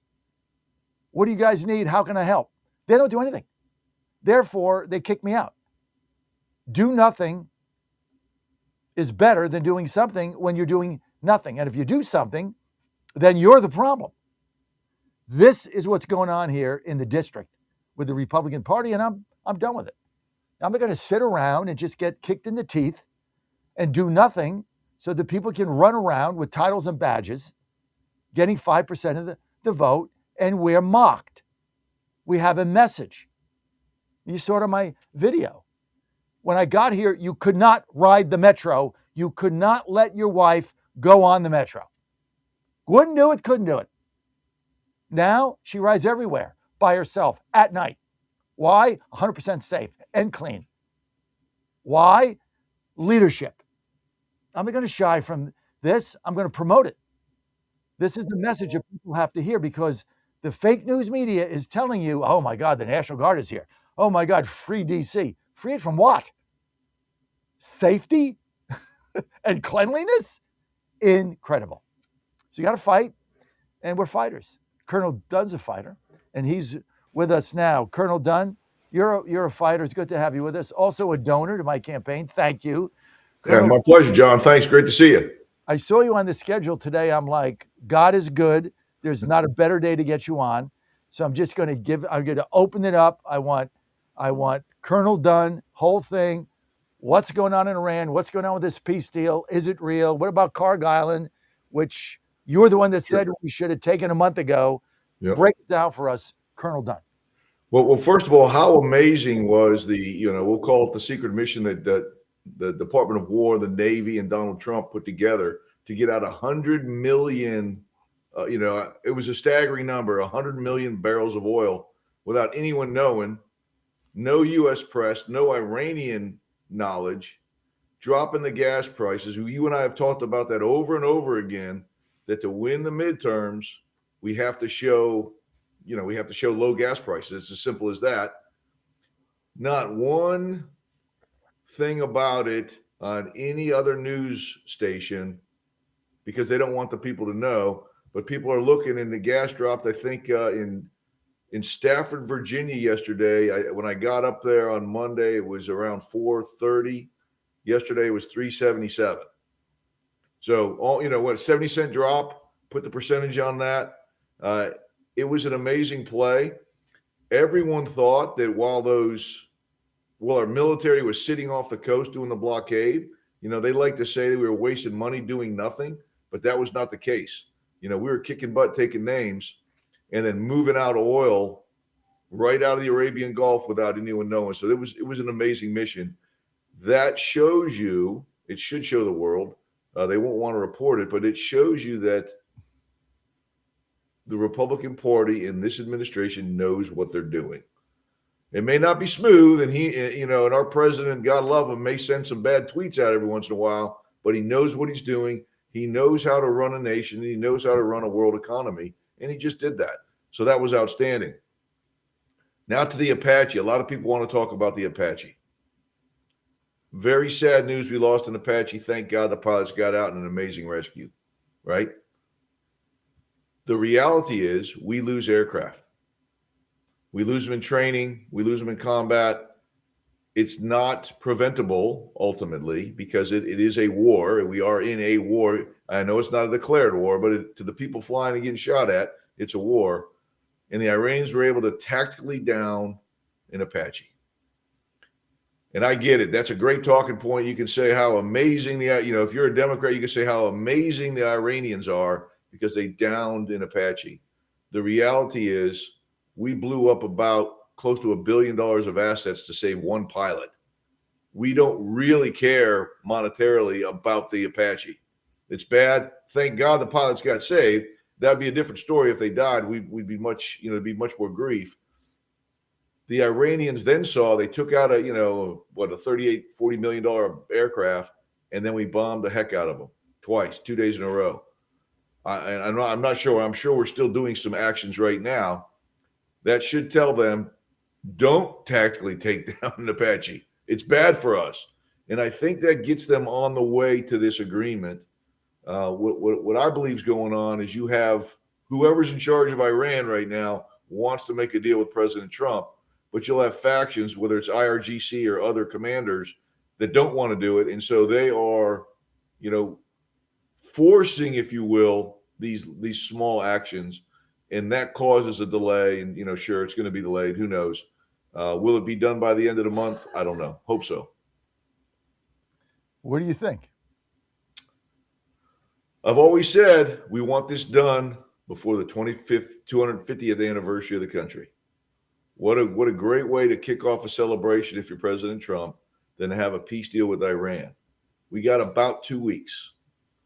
I give it a 60-40 chance that it happens. Will it hold ultimately? Not initially, I think. I think what it'll go is we'll get a signed agreement. You'll still have these factions that'll stir up problems. And they'll continue to stir up problems for as long as they can. But I've always stated that if the Democratic Party right now today got behind President Trump and said, Iran, we hate you, we're going to do everything we can do to solve this, this would end tomorrow. Because the Iranians see what's going on in the U.S., and I believe they're using a Vietnam-era stereotype of how Americans hate war. And that's what they're thinking they're going to get out of this. They don't realize for 20 years in Iraq and Afghanistan, they didn't get that. But I believe that's what they're thinking. And I think they're hoping that the midterm, they can delay to the midterms. And I think we've shown they cannot. So I think we'll get a peace agreement. I'm confident we'll get something before the 4th of July. I'd write this one down. It won't fully last, because you have factions and you have ideologists that will go try to blow up a ship, or they'll get in their small craft, tell some minions to go attack a U.S. ship or a tanker. That will probably happen, but we'll thwart that probably and take those guys out. So we'll get an agreement, I believe, but it will not be a full 100% agreement, and then we'll have to operate in the fringes for the next couple of months. We're going to open the phone lines up to ask Colonel Dunn a question. 888-480-JOHN, 888-480-5646. Colonel, I want to congratulate you, too, on being right about this from day one. And one of the first things you said is that we should take Carg Island. We should just stop messing around, take it. We had the resources to do it. We know how to do it. Yes, it's booby-trapped. We can figure that out. We got the best technology. Take all their oil, and then they're done. They have no oil. They can't pump it. They can pump it. They can't store it. They can't ship it. And the country collapses without Carg Island. You're the first one to say that. There's many that believe that Trump's open threat to take Carg Island is what accelerated the negotiations. True or false, sir? 100% true. They know, the Iranians know that are in charge. They know we can do it. Every time President Trump says he's going to do something, he does it. And that is a problem for our adversaries. Because before, we had presidents that would say they're going to do something. Obama drew so many red lines in Syria, right? All over the map. Red line, red line, red line. They crossed them. Well, we'll draw another red line. They crossed another red line. Obviously Biden didn't even know what color red was. And you have President Trump that says, I'm going to do this, and he does it. So there's no ambiguity. They know he could take Carg Island. They know we could take all their oil. And now they know we're going to destroy their economy if we wanted to. Thankfully, we didn't. I've been also saying, don't blow up all of Iranian people's economy, because when the dust settles, we want there's 90 million Iranians. We want 80 million of them at least on our side when this, ultimately they take over their own country. We do that by showing the world and showing the Iranian people that we support them. President Trump was talking about it today. We're going to make Iran great again. And when we do that, the Iranian people will be on our side. I'm very confident. Well, you've been right about everything since we've had you on. You probably get. My wife is in the other room. Could you say that a little louder? Colonel Dunn has been right about everything since the first day he came on 3 months ago. Right down the line, everything he said has been right. I mean, it's 100%, like you're batting 1,000. Like you've had 15 at bats, you've got 15 hits, and people or like don't pitch to them, just like intentionally walk them. That's basically where you are now. Well, I appreciate that. I've been doing this for a minute, right? We've studied Iran. We studied the Iran problem. I went to Iraq in Kuwait. I went to Iraq in OIF-1, but then I went to Kuwait in 2012. My mission was to set the theater for this general name. We've probably heard of him, General Mattis, basically to support this mission in 2012. That's how long we've been thinking about this. We've studied Iran. They fell apart a little quicker than I thought they would, which was good. Our technology from 2012 to this year, dramatically better. So I think that was a wonderful thing. We got rid of some policies that would allowed less competent people to be in charge, right? The DEI thing went away, and now every single person, regardless of what color you are, where you came from, is the best. That allows us to execute these missions, crush our enemy, and then bring as many of our men and women home as we can. Every brother and sister that doesn't come home is sad, but it's much better when it's a small number than 1,000. And all the men and women in the treasury lost in Iraq and Afghanistan is sad. Abbey Gate, because of Biden, 13 Marines wiped out for no reason. So I still get angry about that. So I apologize if my rage is showing, but it does. It pisses me off when we have administrators that don't back our men and women. We send them downrange, they don't back them, and then what happens is we bring them home in body bags, and it's a sad thing. So God bless President Trump and everything he's doing in this campaign. Colonel Dunn, I want to thank you for your leadership. This is really leadership, and this is one of we were saying this earlier about the network we have and the show that I have, which is national, is getting people on. It's just not a 7-minute talking point, but getting in depth in informing our audience, giving them truth and clarity about your perspective based on your experience about what is going on. And you were right from the beginning. But bigger than that is you've been the voice of sanity here. And so there's a lot of people, there's a lot of clickbait going on there. There's a lot of pogo sticks jumping up and down. And, sure. They got Candace Owens and the Tucker Carlsons and just nonsense. It's all nonsense. And you have Colonel Dunn, who, basically explains what Trump did, why he's doing it, and how it eventually is going to work out. And so the value of that to our audience and to anybody in the nation is very, very critical. I mean, people are seeking the truth. They just want to know what is going on, what is going to happen based on experience, not political cliques or ideology or, who's paying them, who's a paid influencer, all that nonsense going on. That's why I really appreciate our friendship and the value you have to our network. So, sir, thank you. Well, hey, John, thanks so much for having me. And I wish you could be at your victory party. I'll be in Norway working with our allies on some projects. So hopefully that'll come to fruition as well. Well, you're a donor. Thank you. You're a big supporter of us. And people want to buy your book. Where do they go, sir? Simple. Go to Amazon.com. It's Gunfighters Rule. You can pull yourself up a copy. I think it'll be very exciting. Ideally, I'll have book 2 out. Book 2 talks a lot about setting the theater for this mission. In 2012.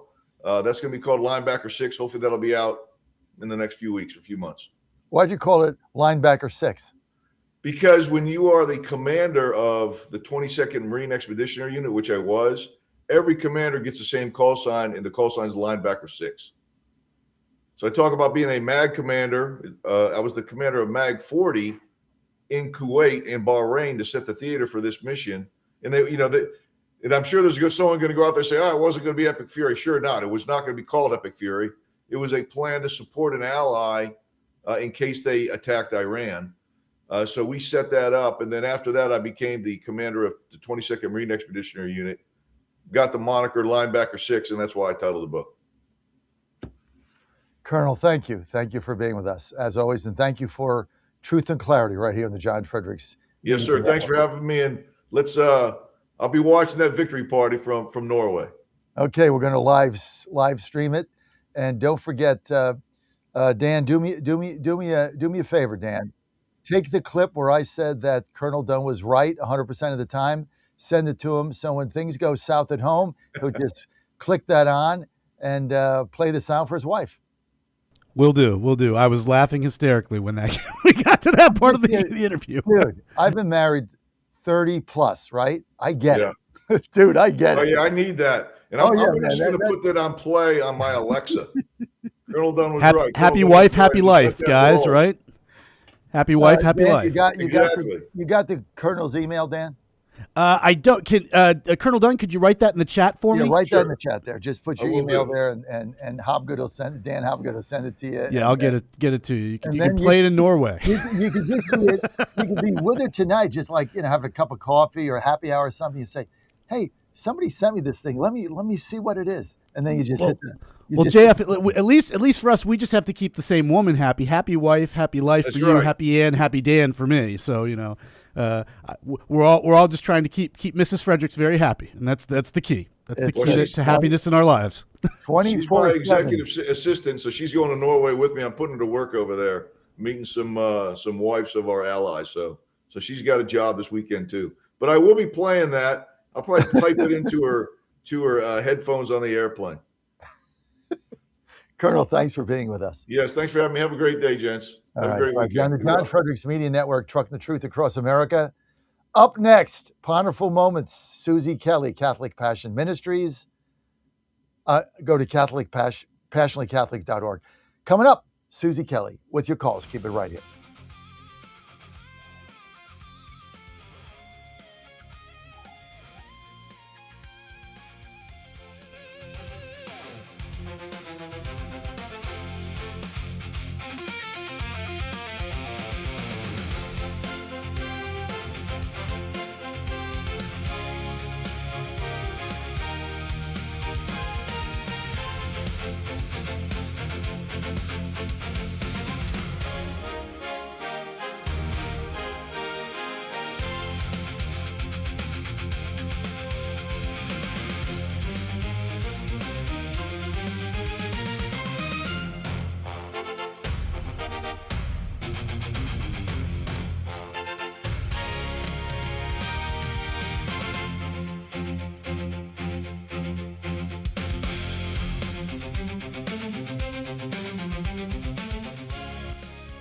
Hey folks, Al Green here for SatPhone. When you're on the go, you want to know you're connected. If it's a family vacation or an off-the-grid escape to a remote destination, having reliable communication helps you feel safe and secure. You can't afford to find yourself in a dead zone. That's why you need SatPhone. SatPhones are reliable, durable, and give you global coverage. If you can get outside, you can get in touch. It's that simple. Make calls from your SatPhone to any regular cell phone in the United States. The phones are $1,500 value, but you can get yours free. Just sign up for a 15-month plan, $94.95 a month. Get 150 minutes monthly that roll to the next month. Go 3 months without using them, that's fine. Yes, 3 months, 450 minutes, all yours. Visit SAT123.com or call 855-980-5830. SAT123.com, 855-980-5830. Get surety and security with your SatPhone. Call now. It's finally here, our second annual mega sale. This sale only comes around once a year, so take advantage of the best offers ever while you can. For example, save 50% on our Giza Dream bed sheets, as low as $29.98. And for the first time ever on TV, MyPillow mattresses and MyPillow mattress toppers as low as $99.98. And you save 50% on our Lux Pure 6-piece towel sets. Regular $69.98, now only $39.98. And our best-selling standard MyPillows, regular $49.98, on sale for $17.98. Wait on it, mega sale only $14.98.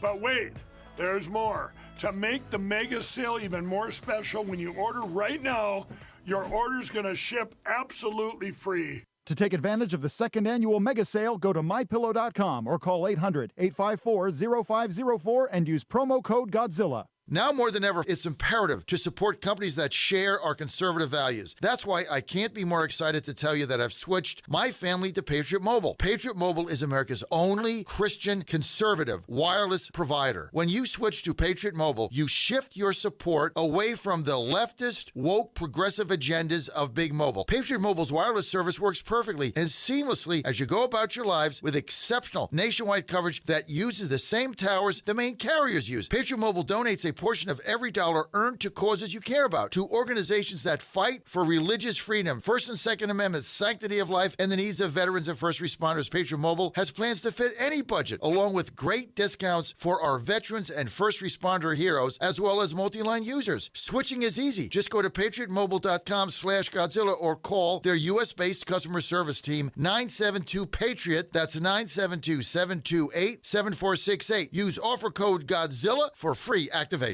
This is Crom Carmichael, CEO of Solti. We got a wonderful email from one of our customers up east named Joe, and here's what he had to say. I started taking Solti almost out of desperation with little hope because I was resigned to the futility that although I was up to taking 2 statins a day, high cholesterol was something I just had to learn to live with. In fact, when I turned 60, after taking a stress cardio test, my doctor called me on a Saturday, which of course is never a good sign, and told me that I was clogged more than 95% of the people my age. I had an angioplasty and a stent procedure done at that time. Today, my stubborn triglycerides are only 1/3 of what they had been before starting taking Solti. My prescription statin dosage has shrunk from 60 milligrams to only 10 milligrams a day. My primary care doctor that I have had for many years still can't believe the results, and neither can I. Thank you, Solti, for providing such a wonderful product. And folks, I want to invite you to take care of your heart also by going to GodzillaHeart.com. That's GodzillaHeart.com. Use the code Godzilla at checkout, and you'll get a 50% discount on your initial shipment. Thanks so much.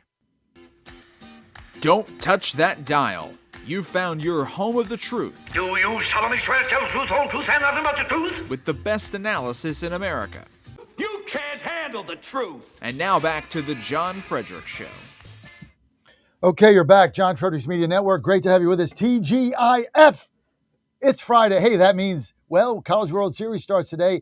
First game, 2 p.m., first pitch, West Virginia up against Troy. West Virginia's going to win this game. They're going to go in the winner's bracket. They're getting to the finals. They're going to win the whole thing. Or they got a hell of a shot. I just want to get to the finals and play one of those SEC teams. Now, they got to get by either Ole Miss or North Carolina. They're going to have to beat one of those teams twice, but we'll see what happens. But right now, first pitch, 2 p.m. Now, you can get it on WV The Torch. Just download our app, WVTheTorch.com. Don't want to miss that. Also, or just download the app, WV The Torch. You can also get it. It'll be playing in West Virginia, and it'll be playing everywhere, right? West Virginia, Pittsburgh, and Philadelphia. Don't want to miss that. Our pregame show, 12:30 p.m. today, live, 12:30 p.m., our pregame show. That'll be also heard on WV The Torch and all of our stations in Pittsburgh, Philadelphia, and West Virginia.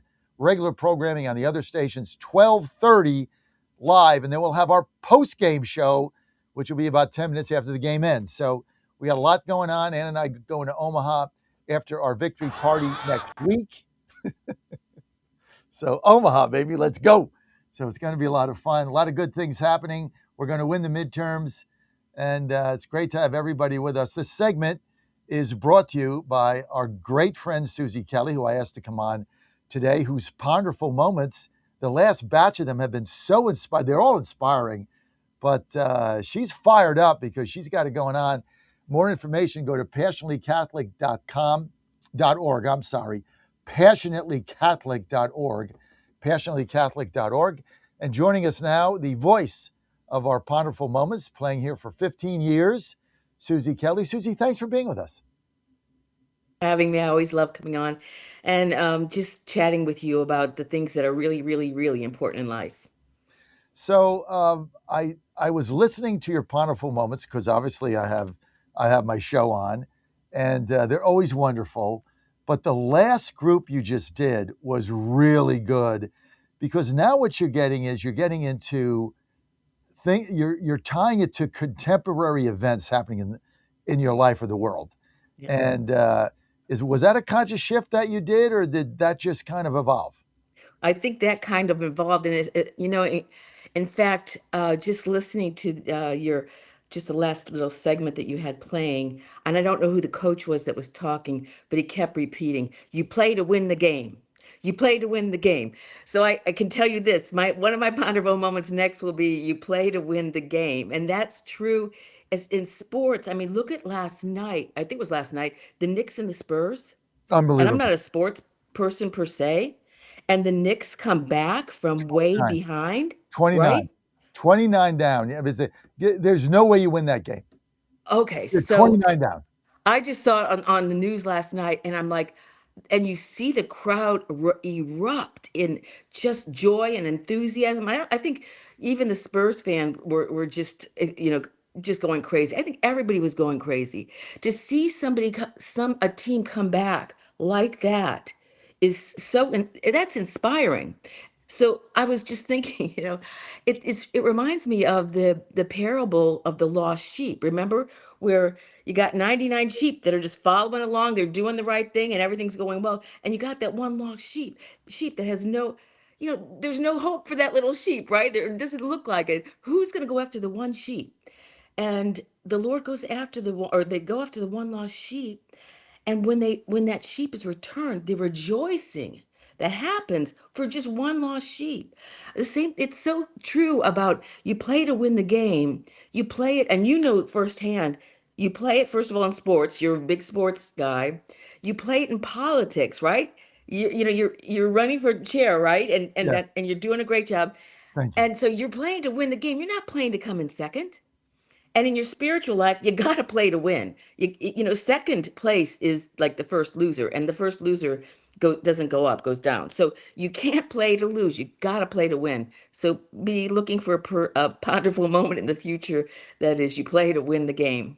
So And that's how I that come was up with these things. I just well, listen. I'm like, wow, that's a that's great what one. I know, and that's we play that almost every day because it's so inspiring, and It is. well, it's my favorite football coach, one of my favorites. Who is that? Herman Edwards in the New York Jets. Okay. Since retired or got fired or whatever, but he was a ball player there, and his name is Herman Edwards. He was a great coach of the Jets, and they weren't very good when he was the coach, but he was a tough guy. And that message was just a great message. If you don't want to win, get out. I don't care how many wins you have. Yeah, If it's true in business as well, right? Because exactly. I run a business. You got to play to win. But that takes a lot of commitment. It takes a lot of hard work. It takes practice. You can't give up. It's just one of those things you got to play to win. And one of a great quote from Saint Augustine is, pray as though, I think it's called pray as though everything depends on God. But you have to work as though everything depends on you. So it requires hard work to, achieve these monumental goals. And so I think that our main goal is to get to heaven. And if you think you can sit back and just coast to get to heaven, I have, that's not what the scripture says. I mean, you got to work hard. You know what? I want to talk a little bit about the movement. We talked a little bit about this earlier, but the movement of so many young people that keeps happening to the Catholic Church. And last time we talked about, well, it's because it's substance, it's grounded. It's not like, not criticism, anything else, but not, a lot of songs and this and that and nonsense. It's just very grounded. It's grounded in tradition. Is that what, but it keeps happening. Young people by the droves going into Catholicism. Yeah. And, they're actually going into the traditional Catholic Church. I mean, the traditional mass, the traditional teachings, of course. And you just played a ponderful moment earlier about the teaching on life itself. That the Catholic Church teaches that we don't do contraception. Married couples are supposed to be open to life. Well, that's really tough because for the last 50 years, we've had many means to control our family size.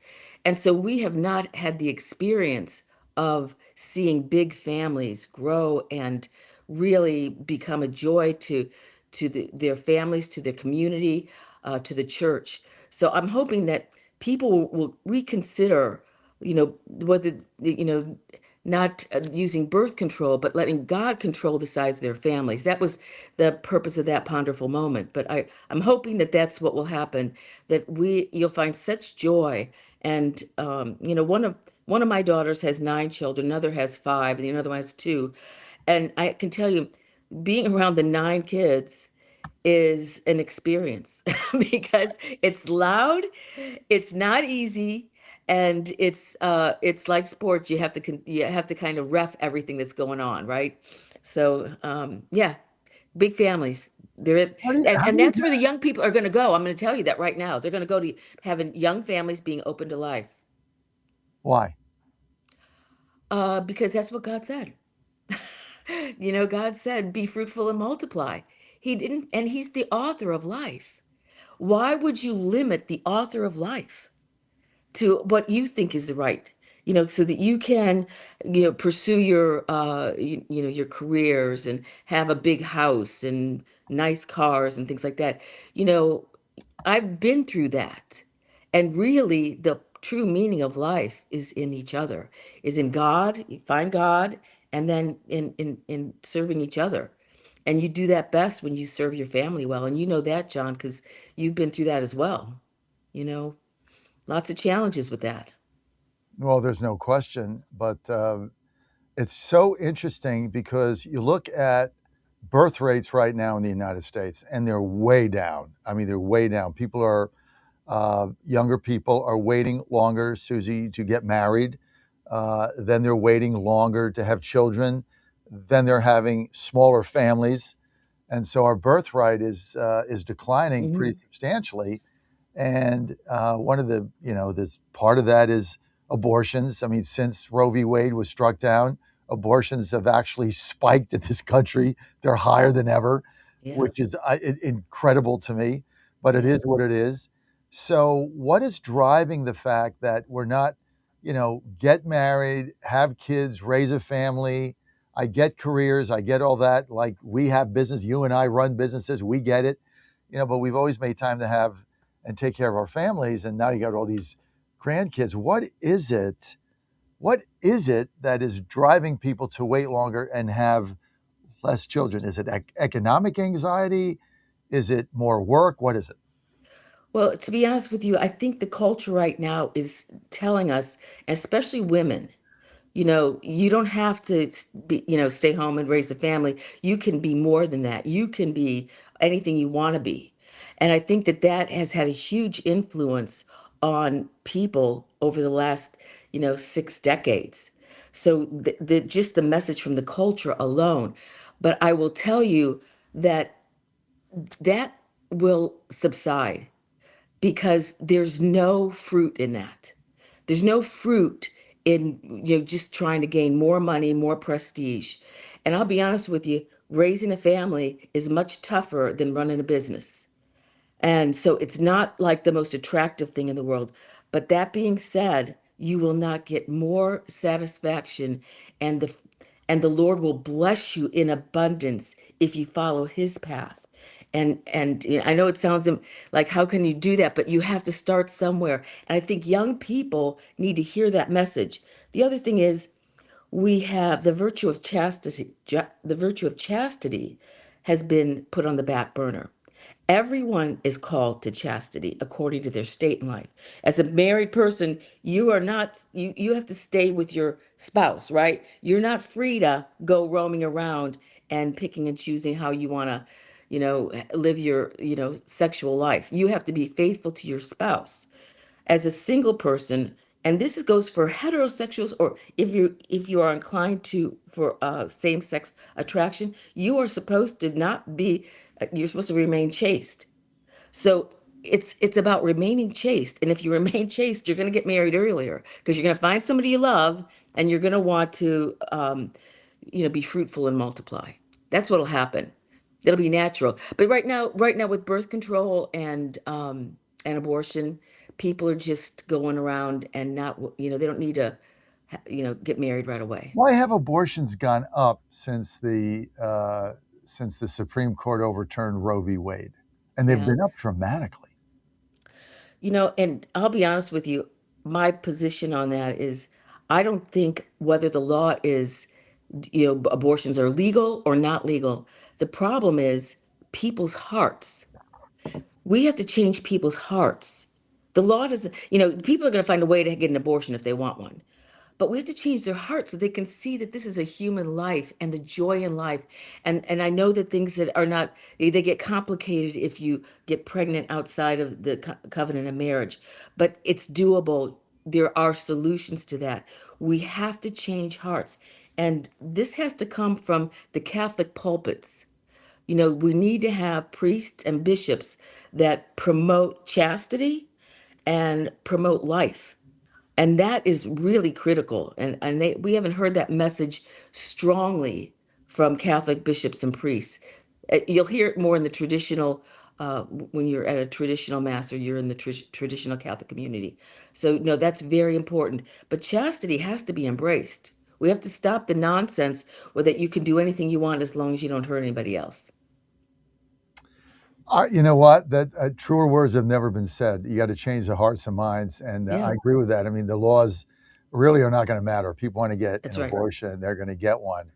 And we're talking about the Catholic Church earlier, and I go to St. Anne's, which is in Tenleytown, in DC, and great little parish. And there's no politics there. My priest gets up and preaches the gospel. Is very insightful. And really teaches me something every Saturday night. Ann and I go Saturday night when we go there. And, we get to take Holy Communion and all that. But somebody asked me the other day, well, there's so many Catholic churches here. Why'd you pick that other than, you like the priest? And I'm going to put this photo up.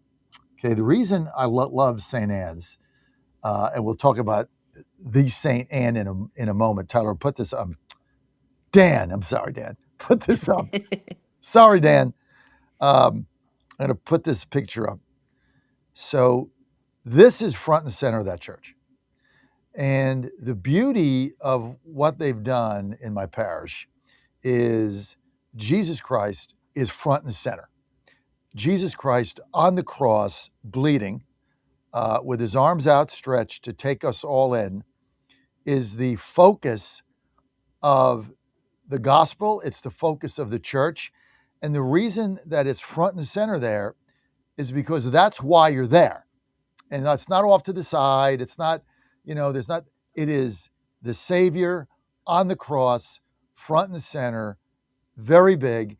And I've always said, people say, why do you wear the crucifix? Because a cross is a piece of wood. It has no meaning to me. The crucifix is what has the meaning. The Christ being on the cross, nailed to it, dying for our sins, is really what the inspiration is of the world, not a piece of wood that's strewn together. I know that's a little harsh for me to say that, but that's kind of the way I feel. So that's just my own belief. But when I go there and I see our Lord and Savior front and center, to that extent, that's basically the whole church is the Savior hanging up there on that crucifix, is one of the reasons I go there, because it's very inspiring, and you can feel the presence of the Lord when I'm in St. Anne's. Well, the other thing, and we've talked about this before, Jesus has his arms outstretched on the cross. That's not, by chance. That's because he is wanting to embrace you. He wants you to come to him. But I want to point out one other thing about the St. Anne's picture that you currently have up. Right under the crucifix is a tabernacle.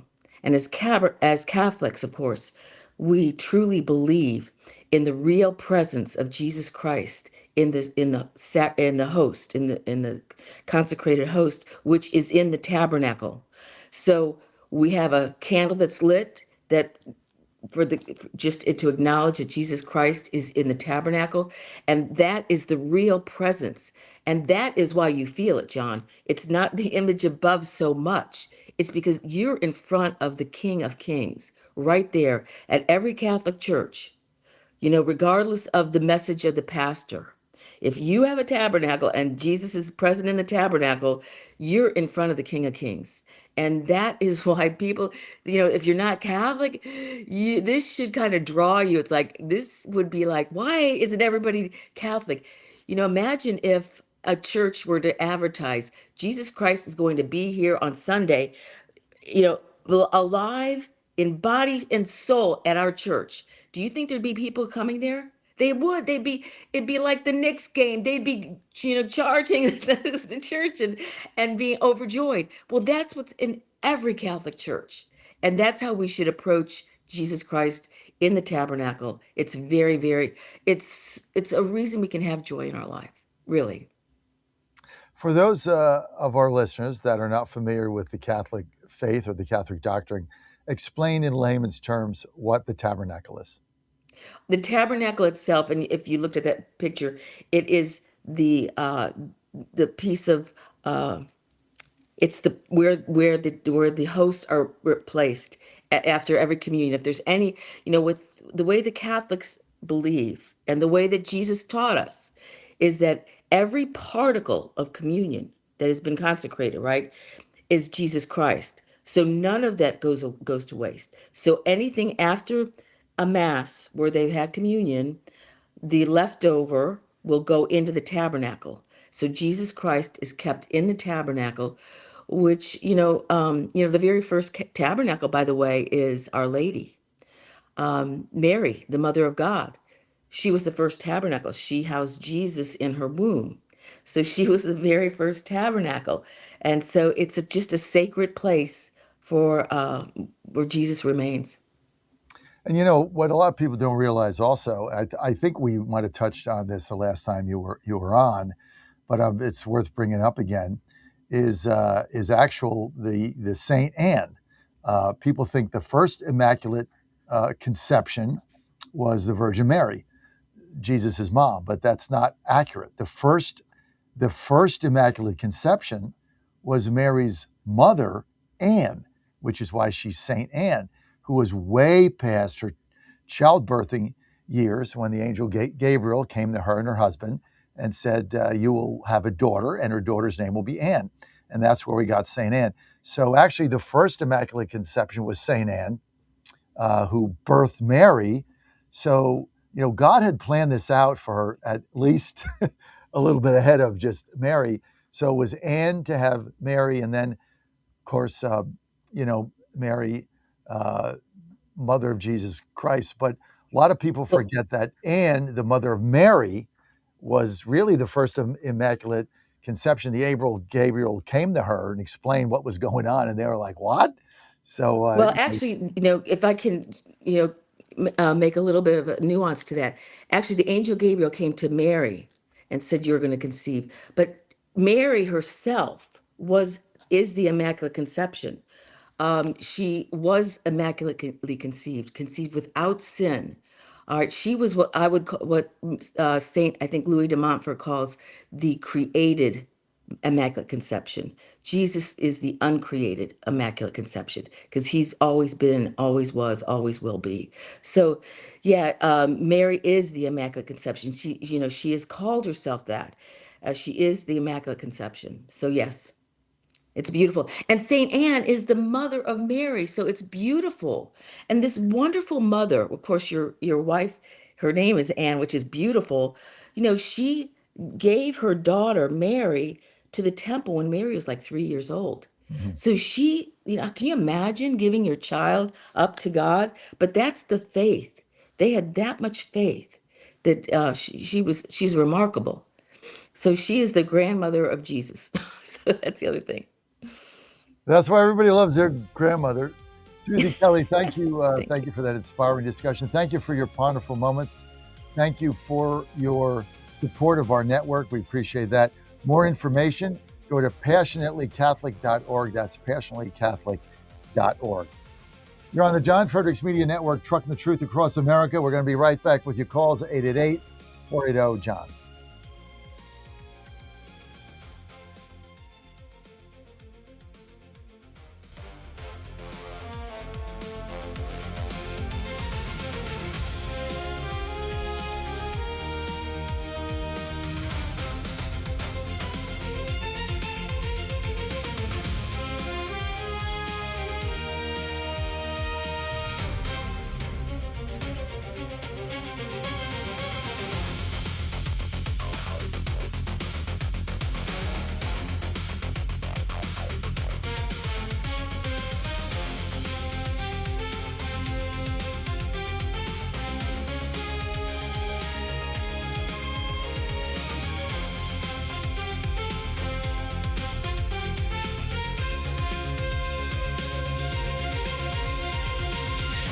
WJFN W224EB 93.7 FM Chester, W299DB 107.7 Barnaire, 100.5 FM Goochland, and WJFB Portsmouth. Breaking news this hour from Town Hall. I'm Rich Thomason. From the Midwest to the Mid-Atlantic and the Northeast, violent storms have roared across a vast area, with the Midwest especially hard hit. Aerial footage shows huge trees on top of crushed vehicles and window panes blown from tall buildings. At least 3 tornadoes ripped through communities near Chicago Thursday. Police warned residents to take cover in Maryville, Indiana, about 33 miles southeast of Chicago. When it was over, trees and power lines blocked streets. Homes were damaged and the roof of part of a high school was ripped off. In Streator, Illinois, local TV news shows a husband and wife trapped in the rubble of their home, being rescued by police. The mayor says they're just grateful there have been no reported deaths. I'm Donna Warder. Forecasters warn of the possibility of more strong to severe storms later today. President Trump raising hopes for a speedy end to the standoff with Iran. Mr. Trump addressing a tele-rally last night saying that a deal with Iran is close at hand. I don't know if you heard, but we ended the war with Iran today, and they have agreed never to have a nuclear weapon, something that we insisted on. That was the whole purpose. That was 95% of it, and they've done it in the most powerful way you can do it. Skeptics note the president has made similar remarks before, saying they'll believe it when they see it, and questioning whether Iran can be trusted to honor whatever deal is made. They will not be cutting the ribbon today for the new Gordie Howe International Bridge spanning the Detroit River. After all, the Windsor-Detroit Bridge Authority says unresolved issues forcing postponement of today's planned ceremony. There's no word yet on when the U.S.-Canada span will be open. On Wall Street, the Dow futures up 375 points. NASDAQ futures 180 points higher ahead of this morning's opening bell. More on these stories at townhall.com. When you're vacationing in your RV, there are some things you can always count on. Laying out on a hammock, waking up to birds chirping, and board games with the family. What?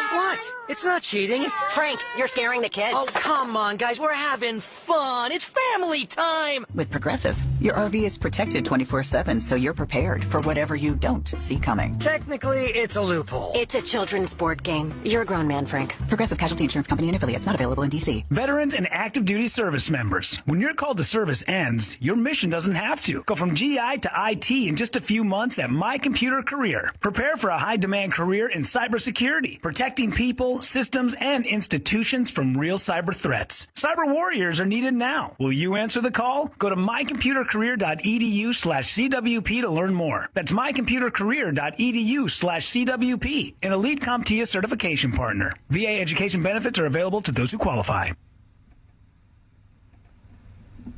Ukrainian forces targeting Russian fuel supplies in the Crimean Peninsula. Ukraine's attacks on the supplies are triggering the worst fuel crisis on the Black Sea Peninsula since it was illegally annexed by Russia in 2014. The persistent strikes reflect Ukraine's growing ability to carry out drone hits and have caught Russia off guard and struggling for a response. Ukraine's successes have highlighted its ability to inflict painful damage on Russia and change the course of the war. Meanwhile, Ukrainian authorities say Russian drone attacks overnight and into Friday morning have injured at least one person in the southern city of Mykolaiv and sparked a large fire at an infrastructure facility in the Kyiv region. Emergency responders, including specialists in a radiation protection unit, were at the scene. I'm Charles de Ledesma. It's a fresh blow to Moscow's claim that it is winning the 4-year war. News and analysis, townhall.com. The White House rolling out a new effort aimed at helping American fishermen and seafood producers. President Trump is signing a proclamation aimed at expanding opportunities for American fishermen and lowering seafood costs. So it's my honor to be taking this action to lower seafood costs and generate millions and millions of dollars in new business for our really great fishermen, great people, by restoring commercial access to 3 areas of the western Pacific Ocean. It's a large amount of space we're talking about, that they were restricted. Other countries would use it, but our country couldn't use it. You ever hear anything so stupid? Willie Nelson, the White House. An historic day on Wall Street with Elon Musk's SpaceX making its debut on the NASDAQ. And it is the largest initial public offering ever made. More on these stories, townhall.com. In 2008, the amount of concentrated time people could spend on a task without becoming distracted was 12 seconds. 5 years later, it was only 8 seconds, 1 second less than a goldfish. If you're often distracted or have trouble recalling information, you're likely to fall behind in the demanding, fast-paced 21st century. In other words, brain performance is more critical now than ever. Boost your brain power with Healthy Cell's Focus Plus Recall. Science-backed nootropics to help you sharpen focus, concentrate longer, enhance recall, improve mental speed, learn rapidly, and be more alert. It's a pill-free brain supplement made with maximum absorption ingestible gel technology, designed to feed your brain at the cellular level. Take it for a test drive. Go to healthycell.com and use code GODZILLA for 20% off your first order of Focus Plus Recall. That's healthycell.com, code GODZILLA for 20% off. A groundbreaking new study shows that there is a safe and inexpensive potential cancer treatment, and it's a drug that many of us already know about, ivermectin.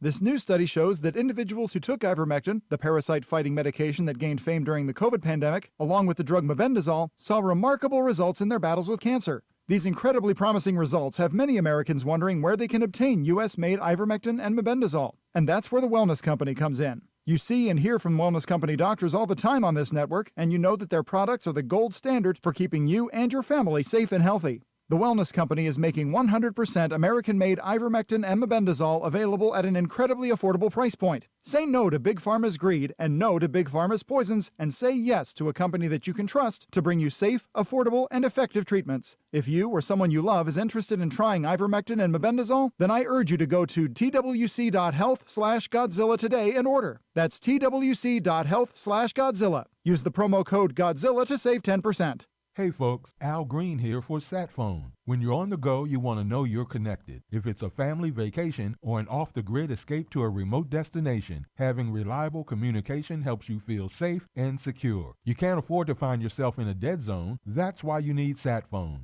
SatPhones are reliable, durable, and give you global coverage. If you can get outside, you can get in touch. It's that simple. Make calls from your SatPhone to any regular cell phone in the United States. The phones are $1,500 value, but you can get yours free. Just sign up for a 15-month plan, $94.95 a month. Get 150 minutes monthly that roll to the next month. Go 3 months without using them, that's fine. Yes, 3 months, 450 minutes, all yours. Visit SAT123.com or call 855-980-5830. SAT123.com, 855-980-5830. Get surety and security with your sat phone. Call now. Trump 2.0 is in full effect. How do you keep up with all the action? I'll tell you. TrumpNationNews.com is your inside source for the inside scoop. Manufacturing, jobs, deportations, and the nation's rejuvenation. The first 100 days and beyond. All the news you need and no liberal gibberish. It's the perfect way to start your day. Sign up for the TNN newsletter. Do it today. TrumpNationNews.com. TrumpNationNews.com. Part of the John Fredericks Media Network. 1775 Coffee is giving away free starter kits. Try the dark or medium roast coffee with longevity blend, an infused blend with anti-aging calcium alpha-ketoglutarate, which has been clinically proven to reduce biological age. When you purchase the first 2 bags, you'll receive a free 1775 starter kit, including a third 16-ounce bag of coffee, a matte black tumbler, a frother, a gold scoop, or a reusable K-cup filter. Just order now at 1775coffee.com/Godzilla and claim your free 1775 starter kit while supplies last. Later on, at summer's close, the crack of bats where heroes rose. We cheered at games beneath the sky, remembering those who sacrificed. Oh, liberty, land of the brave and true, blessed by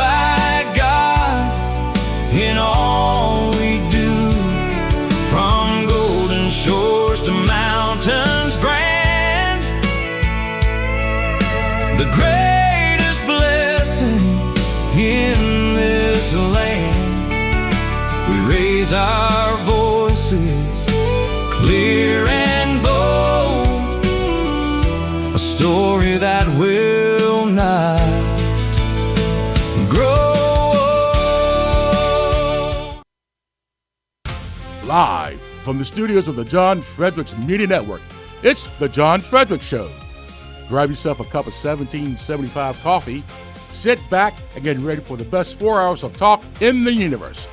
To be part of the show, just call our toll-free number, 888-480-5646. And now, here's the Godzilla of Truth, the Oracle of the Deplorables, the man who plays to win the game, John Fredericks. You got him. You're on the John Fredericks Media Network. I am your Godzilla of the Truth in America, coming to you live from the nation's capital in Washington, D.C., TGIF. Joining me in studio, my good friend Rob Crilly. Now, why is Rob Crilly one of your most important reads? Because you want to go to the WashingtonExaminer.com/secrets, WashingtonExaminer.com/secrets. You're going to get Rob Crilly's column every single day. It's really cool. And I love reading Rob. He's always got the inside scoop. And he's going to be at our victory party on June 16th. They're giving him exclusive coverage. We're going to live stream it. Corey Lewandowski, Brandon Beach, U.S. Treasurer, Morgan Griffith, U.S. Congressman, all coming right here to City Tavern. Now, you can check us out. Just go to MakeDCGreat.com, MakeDCGreat.com. Tickets only $50. Great food, open bar. Sure, you can partake in a little bit of that. And if you say, well, I don't drink, no problem. You can have a Coke. That's free too. No problemo. But you want to go to MakeDCGreat.com, MakeDCGreat.com. Change is coming, baby. You got to start somewhere. We're starting right here. Hey, this segment brought to you by our good friends at the Wellness Company. I don't know. Do you have your contagion kit yet? Do you have your medical emergency kit? Are you getting sick? Are you losing time at work? Are you suffering in bed with a cold or a flu or a virus? I'm not. Right? Soon as I start to get sick, I can feel it coming on. You know what I'm talking about. You get the sore throat, you get the headache, you get the runny nose. All right, what's going on? I go to my contagion kit or I go to my medical emergency kit. I open it up. So does Ann. Say, okay, what are my symptoms? Right? Everything is right there. I've already got the medications. Don't have to go to Doc in a Box. Don't have to do anything. Here's what I do. I take what's prescribed. And if I want to take it, I just want to be sure. I have my virtual doctor from the TWC.Health, the wellness company, but I don't even need that because I just read the directions. I take it, boom, I'm up the next day. Why get sick? Why waste time in bed, sick, feeling like crap when you can get rid of it immediately with your medical emergency kit or your contagion kit? Now, you've been putting it off. Don't put it off. Just do it. All you got to do is go to TWC.Health/Godzilla, TWC.Health/Godzilla. Promo code Godzilla, going to get you 10% off. Put that up again, Dan. TWC.Health/Godzilla. Promo code Godzilla, 10% off. You're going to feel better and you're going to be safe. Every family should have at least one medical emergency kit or contagion kit. Either one of them, get one of them and get it today for you and your family and stay healthy. Joining us now, our good friend Rob Crilly. Rob, it's good to have you in the studio. Nice to be here. Back from the United Kingdom. Yep, that's it. Dress down Friday. We've both gone casual. I know we got casual. I got baseball coming up today and all that good stuff. Hey, before we get into any things you've written about, I got questions from my audience today when they saw that you were on the schedule, and what they wanted to know is what you think about the fiasco that went on in the United Kingdom with the young fella that got arrested because, I don't know, somebody said he was calling him a trans, and then he died, and then there was no press, and then what is the deal with it? There's a lot tied up in this very complicated issue, and I think sometimes with these complicated issues back home, over here we just get the bullet points and the headlines, and we miss some of the complexity. So the story is police are called to the scene of an altercation. They find two men essentially fighting. One is a Sikh, both are British, and they go to arrest the white man who is on the ground, and the Sikh is accusing the other man of a racist attack. Now, of course, the police hear that, they arrest the guy on the ground. He is saying, I can't breathe, I can't breathe. It turns out that he has been stabbed by the Sikh man with what is essentially the ceremonial dagger that they carry as part of their religion. And because the police were given the wrong information initially, maybe they jumped to some conclusions about what they were seeing. The stab victim didn't get care quickly enough and died. Now, what has happened in the past week is the man who initially claimed to be the victim, he has been convicted of murder. So look, let's unpack some of this. The law has run its course. The man who carried out the stabbing has been convicted. If you're asking questions about why there hasn't been more coverage in the UK, well, there has actually been a lot of coverage in the past week. The problem is, as soon as a suspect is arrested and charged, we have very strict controls on what can and can't be reported. The idea is that you don't want the potential jurors to be reading all about this case in the media. We have a very different view to what you do in America. We have no First Amendment, right? So the courts impose strict controls on what can and can't be reported. So once the man was arrested, there's pretty much then a media blackout at the risk of influencing the jury. So that's why it's been quiet. But since he's been convicted, once the case goes to trial, all of that can be reported. What happens in the courtroom can all be reported. And once there is a verdict, then everybody is pretty much free to then weigh in. So there is a structural legal issue why there's been less coverage than if this had happened in the US. But I have to say, what's happened since then is it's very clear that this is being covered. Now, the victim's family said they didn't want the case to become a political cause because, of course, as you know, like the US, we have questions about immigration, political correctness, race relations, and so when you have the suspect, the criminal, is a Sikh, and his victim is a white man, and the police got it wrong. There's a lot of kind of political issues built up in that. So the victim's family said, please don't make this a political issue. So that's why maybe some people aren't weighing in. But I would push back very hard on the idea that somehow the case is being ignored because it's uncomfortable or exposes someone. It's not George Floyd. Well, I mean, of course, the victim said, "I can't breathe," so there are sort of all sorts of similarities. But I think in the past couple of weeks, of course, it has been litigated all over the newspapers. Maybe we're slow to it, but as I say, there are kind of real legal reasons why that's the case. All right, so let's talk about some of the things that you've learned this week. Give us a little inside baseball. Okay, so what have I been looking at? Got a bunch of data. I think actually I'm going to start with the most interesting thing I did this week was I went to a briefing on what was billed as the Russia situation, the war in Ukraine.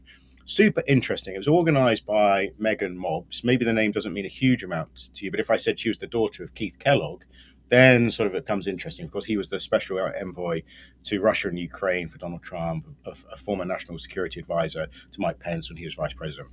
Anyway, a lot of talk about Ukraine. And the audience for this was not your usual liberal foreign policy blob, which we have, in DC and runs so many of these conferences. The audience was actually MAGA Republicans, and more specifically, the people they were trying to reach was that hardcore on the fringe who are not just skeptical of Ukraine's cause, but actually rather pro-Russian in their public statements. And, we can think about one particular former Fox anchor. Yeah, Carlson. And one thing I was really struck by was some data that was presented during the course of this briefing. It was a public opinion poll run by Public Opinion Strategies, and they polled 770 Republican primary voters to get their attitudes on Ukraine. But they also were asked about, what do you think of Tucker Carlson? And what it found was it appears that Tucker Carlson's grip on those Republican primary voters, that really important constituency, his grip is slipping. So what did we say? So 41% said they had a favorable view of Carlson. Now, that is down from 55% when they were last asked that question in October. And 37% of respondents had a negative view. That's up 19%. That's almost doubled. So he's still just about overall in positive territory. But in the last, 7 or 8 months, there's been a huge swing against Tucker Carlson. Now, of course, these are largely Ukraine advocates who are assembled at this briefing. So they were sort of cock-a-hoop. So they're really looking at how do they push back on Tucker Carlson. You could look at other people. Laura Loomer, actually, in the past couple of weeks, had rather flipped on Ukraine. It'd be really interesting to watch. In the audience was Curtis Yarvin, who is a right-wing influencer, blogger, and so on. He's been very anti-Ukraine, talked about it as a made-up country. He thinks the Russian occupation of Ukraine could actually be a jewel in a post-liberal Europe. And the argument that's often made is that Vladimir Putin and his Russia is a real sort of beacon for conservative values, kind of this traditional society where everybody sort of knows their role, standing up for religious liberties when so much of the rest of Europe is turning much more secular, churches are struggling. So what this meeting was about was like, how do we reach those people? How do we make the arguments with these people so that maybe they will start to understand, as I believe, we can have a discussion about this, but like that Vladimir Putin is not a good guy. He is nobody's beacon for anything. And there was lots of good information about how actually religious freedom is under threat in Putin's Russia. And there were some extraordinary statistics about what's happening in Russian-controlled Ukraine. One of the speakers, who was actually Donald Trump's religious liberty advisor in his first term, was making the point that something like in Russian-occupied Ukraine, 750 religious sites have been attacked or destroyed, of which more than half were linked to the Baptist denomination, because Baptists are seen as Western.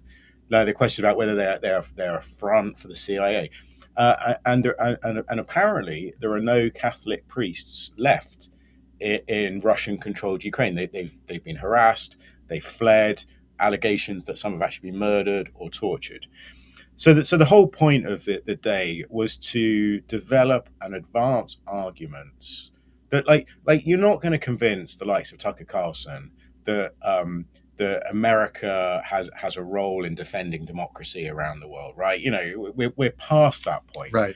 But you can push back on the idea that Vladimir Putin is somehow standing up for religious freedom. Right. And the other part of it was the tremendous number of child abductions is another argument that resonates. But anyway, as I say, the thing I picked out of that was this sense that Tucker Carlson, once I think we could have, no offense to you, John, I think you could have called him at one stage the most influential conservative broadcaster in the country. No right? question. And so, he left Fox News. Obviously, he then goes to a different platform. His audiences are still pretty good for somebody who's set up by themselves. But is he becoming much more of a fringe figure with much less influence within the Republican movement? Yes. There we go. Nobody cares what the hell he says. Done. Well, we've got the data to back that up. He's a clickbait clown is all he's turned into as far as I'm concerned. His whole business is driven by how many clicks he gets, and the more anti-Trump he can become, the more he gets. There's a bunch of people in that space. You know it and I know it. I don't want to go and mention their names and get their supporters all upset, but Alex Jones, Candace Owens, Tucker Carlson, there's a bunch of them that are in that category. Megyn Kelly. It's all clickbait nonsense, right? We're about truth and clarity, which is what your column's about. But that was interesting because now the polls are catching up with what we've been saying. So look, he's going to find a niche, right? He's going to find his audience and he's going to make a good living out of it. Oh yeah. But the question is, but you got to feed the beast. And exactly. And you think about, say, a JD Vance, who's been very skeptical of supporting Ukraine. Are these voices on the fringes going to become less relevant? Yes.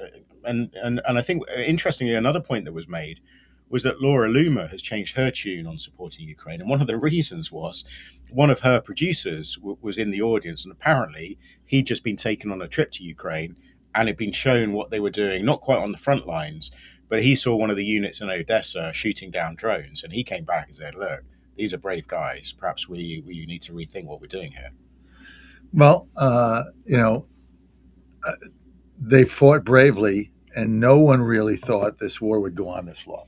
No. And it's gone on, obviously. Longer than the First World War. This week it just went past that milestone. We've spent a lot of money, obviously, but I mean, it really to me, puts into question the fallacy of the strength of the Russian military, because this thing was supposed to be over in 6 weeks. 6 years later, I mean, they haven't gained any ground, any new ground. Well, the latest is they're being pushed back slowly. But what the Ukrainians are doing is using long-range drones to disrupt the logistic lines. And of course, all war comes down to logistics. So the Ukrainians have actually had a few good weeks. They're not going to win militarily. Actually, and the other point, from this day was that Keith Kellogg gave the closing address. And since leaving the administration, he clearly left because he was at odds with where Donald Trump was going on this. We know Keith Kellogg, much closer to the Ukrainian cause, was really standing up for Kyiv in some of the discussions when Trump, I think, would have gone closer to giving Russia what they wanted. Keith Kellogg actually, I thought, made a very significant break with the White House, where he said very clearly that any peace deal, any negotiation cannot have Ukraine giving up more territory that Russia has not conquered. You remember the complicated 28-point plan that was being pushed around in the fall of last year. One of the things was to give the Donbass, the eastern region, back over to Russia, even though Russia only controls a small portion of that. I think Keith Kellogg made a pretty significant break with Donald Trump this week. I was there. I wrote about it. Not sure many other people noticed. Well, it's interesting. He's been all over Fox News supporting the president on Iran. So really interesting this. Right. So he is not one of these people who left the administration and immediately starts speaking out, right? He's a 3-star general. He's been around. He worked for the vice president in the first time. I mean, people may have views on that. But he's been a loyal soldier to Trump. He's been on television all week talking about Iran, and he's been very supportive broadly of the Trump administration. But we know there were tensions there.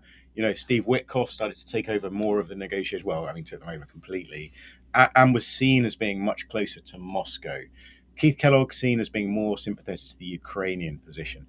But he kept it all under his hat until now, and he felt now was the right moment to give the Trump administration a nudge. Yeah, and he's counterbalanced that with unequivocal support of what the president has done in Iran. He gets on TV every day. He's got the credentials and explains in great detail on Fox News why everything the president has done in Iran has been correct. All right, go into some of the polling that you have. So the other thing we looked at this week is the midterms, right? I mean, still months away. Is it even worth looking at the polling? Yes. But anyway, because I need to say that. And then whenever I write those stories, they always do really well, by the way. Get a lot of clicks. So my good friend James Johnson, I'm afraid to say another Brit, but he runs a really excellent polling firm, JL Partners over here.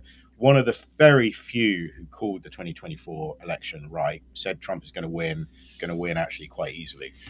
So his latest polling, he had a private dinner last week, a handful of clients, strategists. We were privy to his data. I was there. And so look, headline numbers, bad news. He's got the Democrats' 7-point generic lead for the midterms. Of course, all caveated by, until we get to Labor Day, it's kind of, a lot can change. 7-point Democratic lead. That translates, he reckons, to an 80% chance of the Democrats taking the House. He broke it down. I think getting more than 220 districts, he has at about 50%. A smaller majority, at about 30%. It could the 7% difference could actually be exacerbated. It could be made worse for Republicans by what we call the enthusiasm gap. Democrats kind of motivated to give Trump a kicking, all that kind of stuff we know about. So bad news. But he had some messages for Republicans that I thought were interesting. And this is the key for Republicans is going to be turning out those voters who are 50-50 about voting in the midterms, right? Maybe they get fired up about Donald Trump, they vote in the presidential. But when you ask them how likely are you to vote this time around, they out of 10, they rank it 4 to 7. So like if it's raining or their kid is sick, they're not going to make it to the polling station or probably can't be bothered with filling in forms and sending, so. But his data, he went back and reviewed all his data and realized that makes up about 20% of the electorate, these mid-propensity voters. But they skew, if you ask them who they voted for in 2024, they skew towards Donald Trump. It's not massive. It's about 37% say they voted for Trump, more like 30% Kamala Harris. And then you have a lot of didn't vote, don't know, all the rest of it. But he was saying if Republicans can work out how to get those mid-propensity voters out, or we were playing around with names, couch conservatives, or things like that. If you can work out how to get those to the polls, then that 7% Democratic lead doesn't look nearly as impressive. And he tested some messages, and he tested the normal, which is like, Republican members of Congress are doing a good job, right? That might be a typical way of getting your Republican vote out in the midterms. Didn't really do much. The other one is it's the best way to advance Donald Trump's agenda is hold on to Congress. You know what? That didn't do much either. And he made the aside, well, a lot of these voters actually don't really know what Congress does, don't really know what the midterms are about, which is a really useful lesson. So what question did resonate? So what resonated was this is the best way to keep hold of the White House in 2028. So that's what they were thinking about. They were throwing it forward to break the election in 2028. Now, we didn't break it down any further to get into does that mean impeachment or, is it about agendas, but they were looking to that's the message that's interesting. You got to go to a break. Rob Curley with us, Washington Examiner. Go to WashingtonExaminer.com/secrets. Get Rob Curley over there. Sign up for his newsletter that goes to your inbox. We're going to try to corral him here for another couple minutes. He wants to take your calls. Brits like calls. 888-480-JOHN. I just made that up. 888-480-5646. 888-480-5646. And he doesn't care whether you like him or not, but he wants you to take your calls and get your comments. So that's why the show is here. Plus, he's coming to our victory party. Plus, he didn't read the front page story of me in the Washington Post because he's jealous because he was in the United Kingdom. All that coming up when we get back right here on the John Fredericks Media Network with Rob Curley. Stay with us. TrumpNationNews.com is your inside source for the inside scoop. Manufacturing, jobs, deportation, and nation's rejuvenation. The first 100 days and beyond. All the news you need and no liberal gibberish. It's the perfect way to start your day. Sign up for the TNN newsletter. Do it today. TrumpNationNews.com. TrumpNationNews.com. Part of the John Fredericks Media Network. 1775 Coffee is giving away free starter kits. Try the dark or medium roast coffee with longevity blend, an infused blend with anti-aging supplements clinically proven to reduce biological age. When you purchase the first 2 bags, you'll receive a free 1775 starter kit, including a third 16-ounce bag of coffee, a matte black tumbler, a frother, a gold scoop, or a reusable K-cup filter. Just order now at 1775coffee.com/Godzilla and claim your free 1775 starter kit while supplies last. A groundbreaking new study shows that there is a safe and inexpensive potential cancer treatment, and it's a drug that many of us already know about, ivermectin. This new study shows that individuals who took ivermectin, the parasite-fighting medication that gained fame during the COVID pandemic, along with the drug mebendazole, saw remarkable results in their battles with cancer. These incredibly promising results have many Americans wondering where they can obtain U.S.-made ivermectin and mebendazole. And that's where the Wellness Company comes in. You see and hear from Wellness Company doctors all the time on this network, and you know that their products are the gold standard for keeping you and your family safe and healthy. The Wellness Company is making 100% American-made ivermectin and mebendazole available at an incredibly affordable price point. Say no to Big Pharma's greed and no to Big Pharma's poisons, and say yes to a company that you can trust to bring you safe, affordable, and effective treatments. If you or someone you love is interested in trying ivermectin and mebendazole, then I urge you to go to twc.health/Godzilla today and order. That's twc.health/Godzilla. Use the promo code Godzilla to save 10%. For the first time ever, we're bringing you My Pillow mattresses and mattress toppers for as low as $99.98. Remember, sleep's all about temperature and pressure points. Whatever sleep needs you have, we have the right technology for you. Like our My Pillow mattress topper, our queen size has over 10,000 individual comfort supports to help relieve your pressure points. And how about our 3-inch Hybrid Plus mattress topper? It's infused with copper and silver to help your body get the restorative sleep it needs. And our My Pillow and Case Coil mattresses, I personally helped develop these mattresses to make sure they have everything needed to give us great sleep. Plus, they're made right here in the USA, and they ship right to your front door absolutely free. Go to mypillow.com or call 800-854-0504 and use promo code Godzilla to get MyPillow mattresses and toppers for as low as $99.98 and free shipping. Hey folks, Al Green here for SatPhone. When you're on the go, you want to know you're connected. If it's a family vacation or an off-the-grid escape to a remote destination, having reliable communication helps you feel safe and secure. You can't afford to find yourself in a dead zone. That's why you need SatPhone. SatPhones are reliable, durable, and give you global coverage. If you can get outside, you can get in touch. It's that simple. Make calls from your SatPhone to any regular cell phone in the United States. The phones are $1,500 value, but you can get yours free. Just sign up for a 15-month plan, $94.95 a month. Get 150 minutes monthly that roll to the next month. Go 3 months without using them, that's fine. Yes, 3 months, 450 minutes, all yours. Visit SAT123.com or call 855-980-5830. SAT123.com, 855-980-5830. Get surety and security with your SatPhone. Call now. If you want to go after an athlete, one of my athletes, you go after one that doesn't do the right things. You don't downgrade him because he does everything right and may not play as well on Saturday, and you let us make that decision. That's why I don't read the newspaper, because it's garbage, and the editor that let it come out is garbage. Attacking an amateur athlete for doing everything right. And then you want to write articles about guys that don't do things right and downgrade them, the ones that do make plays. Are you kidding me? Where are we at in society today? Come after me. I'm a man. I'm 40.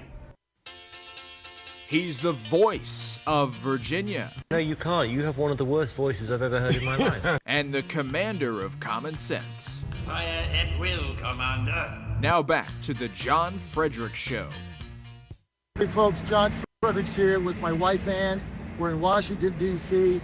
in Farragut Square, right outside of Farragut North Metro. I'm your candidate for Ward 2 Chairman, D.C. GOP. Hope you vote for me on June 16th or send your ballot early.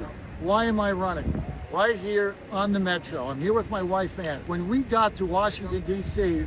in November of 2024, I wouldn't let my wife ride the Metro, not without me there, certainly not at night, no way. One time she goes on, she's accosted, there's panhandlers, can't do it, right? 18 months later, let me tell you what leadership has done. We ride the Metro everywhere, every day. It's safe, it's secure, it's clean. We go on the Metro everywhere. I can't remember the last time we drove a car. We've also gone on the buses, they're safe. This is what leadership is about. This is what President Trump has done in Washington, D.C. In 18 months, we went from never being able to ride the Metro to now here we are riding it every single day as so many people have come up to us. When you see the National Guard people, they've made this city so much safer. Our cops have made it safer. The Metro police are fantastic. The park police, we have to support our blue and support our Metro. Now, the bottom line is we have a choice. We can live in squalor and filth and crime and dirty metros, and you can't ride it, people jumping turnstiles, or we can live in peace and harmony with safety and cleanliness. And that is what we've done here. That is what President Trump's done. And as your Ward 2 chairman, I am going to continue to fight for you every single day to make sure that our ward and our city is clean, it's safe, and it's beautiful. This is my wife, Ann Fredericks. I'm John Fredericks, candidate, chairman, DC GOP, Ward 2. This message has been paid for by Fredericks for chairman. Don't forget to vote. Don't you love that ad? It's great. Okay. Any ad that I could get Ann to participate in, my vote total goes up dramatically. What did you do? Promise to do the washing up for a week. What was the deal there? She rides the Metro. I'm like, I'm going to do a Metro ad. I mean, when we first got here, she couldn't ride it. I mean, I wouldn't let her go on it. She went on it one time. She got accosted. First time it was like 6 o'clock. She was going to the grocery store or something. It was in November, so it was dark. Got accosted the first time, jostled around, somebody trying to, ask her for money. Then they, two people cornered her. She just got out of there and said, I can't do this. Now, 18 months later, she rides it at night. She goes where it's completely safe. That's the difference. That was what leadership makes the difference. And that's what we're trying to do. So, she said, hey, I'm going to do this because I speak from experience. I mean, I've been riding it for 7 years, all the way through the pandemic, and I moved down from New York. And I got to say, the metro system here, it's night and day. Big, airy, well-designed stations. The air conditioning works throughout. I mean, good for you not using your car anymore. I live right by Stadium Armory metro station, and I'm in door to door to my office. My morning commute is 20 minutes, if not less. I think it's a fantastic system, and Washington, D.C. is lucky to have it. And now it's safe. I mean, and I say that my son has a truck that's here. He doesn't use it for college either because it just, you go on the Mark, he's in College Park, which is now going to the campus, and you're going to the metro. So we're actually having Dan, my producer, drive it to Richmond and just park it there because we never go in it. Yeah. So one of the cars we sold, the other one's going to Richmond, the third one. I don't even know why we have it. I mean, I can't remember the last time I drove the car. So you're becoming a European. This is how we live. Yeah, because it's safe. I mean, that's the whole thing. It's safe and clean. And so as soon as I'm good with letting Ann go on it, then the whole thing changes, right? Sure. The whole thing changes. And because, we're not spring chickens, as you know. So got to be sure that we're safe and careful, and you got to take care of my wife. Now, having said that, it's good to have everybody with us today. As always, don't forget to go to our victory party. I don't care where you are. You can come. $50 is the ticket. Just go to makedcgreat.com, makedcgreat.com. You're really going to enjoy it. We're going to have so much fun. Rob's going to be there. Corey Lewandowski. Who else? Morgan Griffith. Oh, come on, man. It's so much fun. Brandon Beach. We're going to have fun. Change is coming, baby. Rob's going to be reporting out. It's going to be live streamed at the iconic City Tavern. You're just going to have so much fun. All you got to do is go to makedcgreat.com, makedcgreat.com. Tickets are $50, and go there, help our campaign out as we bring change to Washington, D.C. There's the little thing right there, makedcgreat.com. This message paid for by the Fredericks for Chairman campaign, and I authorized it. Okay, let's get back to Rob Crilly. You can read him on Secrets, Washington.com/secrets, Washington.com/secrets. Rob, another thing that you wanted to talk about, without further ado, kind of an interesting that you found. Go ahead. Well, I was going to say, let me jump in and ask you, are you going to be watching the USA-Paraguay World Cup game tonight? Is it Paraguay they're playing? I should know this. Panama. No, I'm going to be watching Ole Miss play whoever they're playing. I think it was North Carolina in the College World Series. So no. So are you fussed about the World Cup? Do you care? Not really. If the USA's got a game that is meaningful, yeah, I'll definitely watch it. Okay. Right. Yeah. Well, I am super excited. I love my soccer. I don't mind calling it soccer. I grew up calling it football, but I don't mind. Who's your team? Well, I was going to for the World Cup. It's England, right? And we're going to win it. It's coming home, baby. I saw the 4 years ago. I saw the USA England game in Doha. Oh, very good. I took Ann to that. Amazing. We got tickets, and I said, well, let's just spend the money and go there. Once in a lifetime opportunity. And that the days that we spent there, I think we saw 2 games. That was amazing.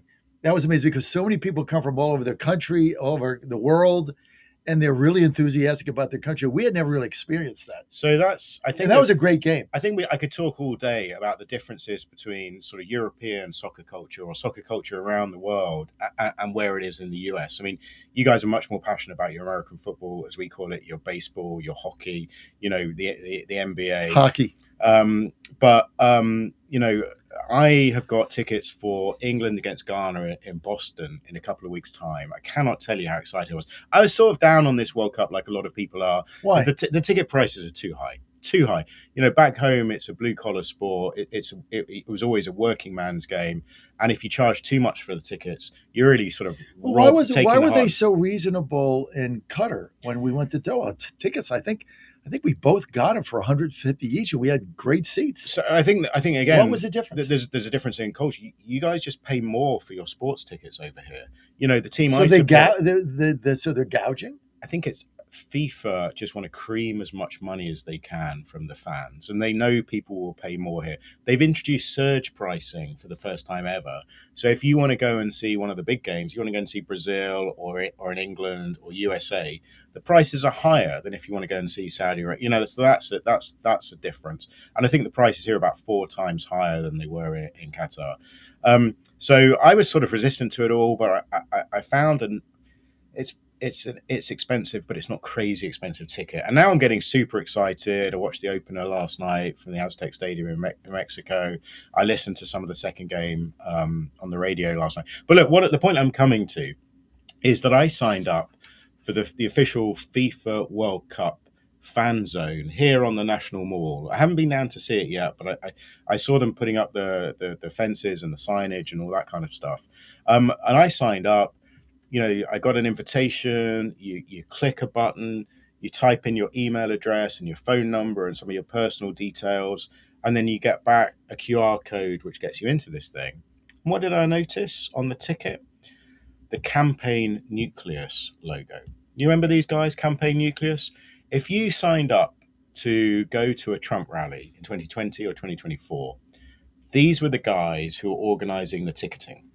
You click on the link, again, you give your phone number, you give your email address, and it was a brilliant wheeze, because what then happens is the Trump campaign has your data, and then I found I was getting emails from other Republican campaigns. You know who's behind Campaign Nucleus? Brad Parscale. Remember him, the 6'8" guy who ended up as Trump's campaign manager in 2020? Got fired. He had a kind of like an awkward, very public breakdown. He ended up getting detained by the police. His wife called them because of guns in the house and worried he was going to harm himself. But look, in 2016, he was really credited as the digital brains behind this kind of upstart Trump campaign and the way they managed their digital data. He boasted about the way he used targeted Facebook ads. The first time it was really it was really spent done. a lot of money on it. And what he did was he basically took supporters' data and he looked through it. People that you knew were Trump supporters, you look through it, and then you find the details that mark them out. And it may be a subscription to a gun magazine, like or a hunting magazine. It may be something like that. And then you trawl through as much data as you can get hold of. And you're like, well, okay. So that guy's in Florida. He's getting this hunting magazine. Let's get our Facebook ads to him. And that was a real breakthrough in how this was done. Anyway, fast forward, he's built that out into a business worth a lot of money, raked in at least $2 million, as far as I can tell from public filings in the 2024 cycle. Actually, doesn't sound much, does it? I bet he made a lot more. Anyway, the point is, if you're a soccer fan and you think, well, I'm going to go and I fancy hanging out in the National Mall, I get a beer and a hot dog and I watch the game on a big screen. Do people know they're handing their data over to Brad Parscale's firm? And if you're, and I've got to say, soccer fans in the US tend to skew liberal. They're a bit more cosmopolitan. They're probably in the big cities, the coastal cities. I bet they're not going to be super happy about that. Anyway, I went to his firm. This is all done under the umbrella of Freedom 250, by the way. The organization managing a lot of the semi-quincentennial. Have you learned that word? Semi-quincentennial events over the summer. So I went to... I can't say it, but I do know what it is. I went to Freedom 250. I went to Brad Parscale's company. Neither of them, before we published, would give me any sort of assurances about how the data would be used. Since we published the story, Campaign Nucleus has come back to me and said, you know, we are not going to do anything illicit or underhand with the data. But, you know, I thought it was super interesting that it's a member of the Trump circle who is looking after the data of this big World Cup event here in DC. Of getting people here. Now, what is the difference between what they're doing and what Mayor Madami is doing in New York City when he's doing a lottery to give tickets away for $50 and he kept it open for days and days and days, and there's no lid on who applies? You just have to be a resident of New York City, a resident with an address in New York City, email a phone number, and he's kept it open for days and days and days to do this lottery. Well, his campaign is collecting all the same information from New Yorkers who want to get in the lottery, that they have to go online, they have to put in their phone number, put in their address. They got to put their address in because they got to prove they live within the 5 boroughs, including Staten Island, obviously one of the 5 boroughs. And then they put their email and their phone number in. So for nothing on the city dime, his campaign is collecting all this money. What's the difference?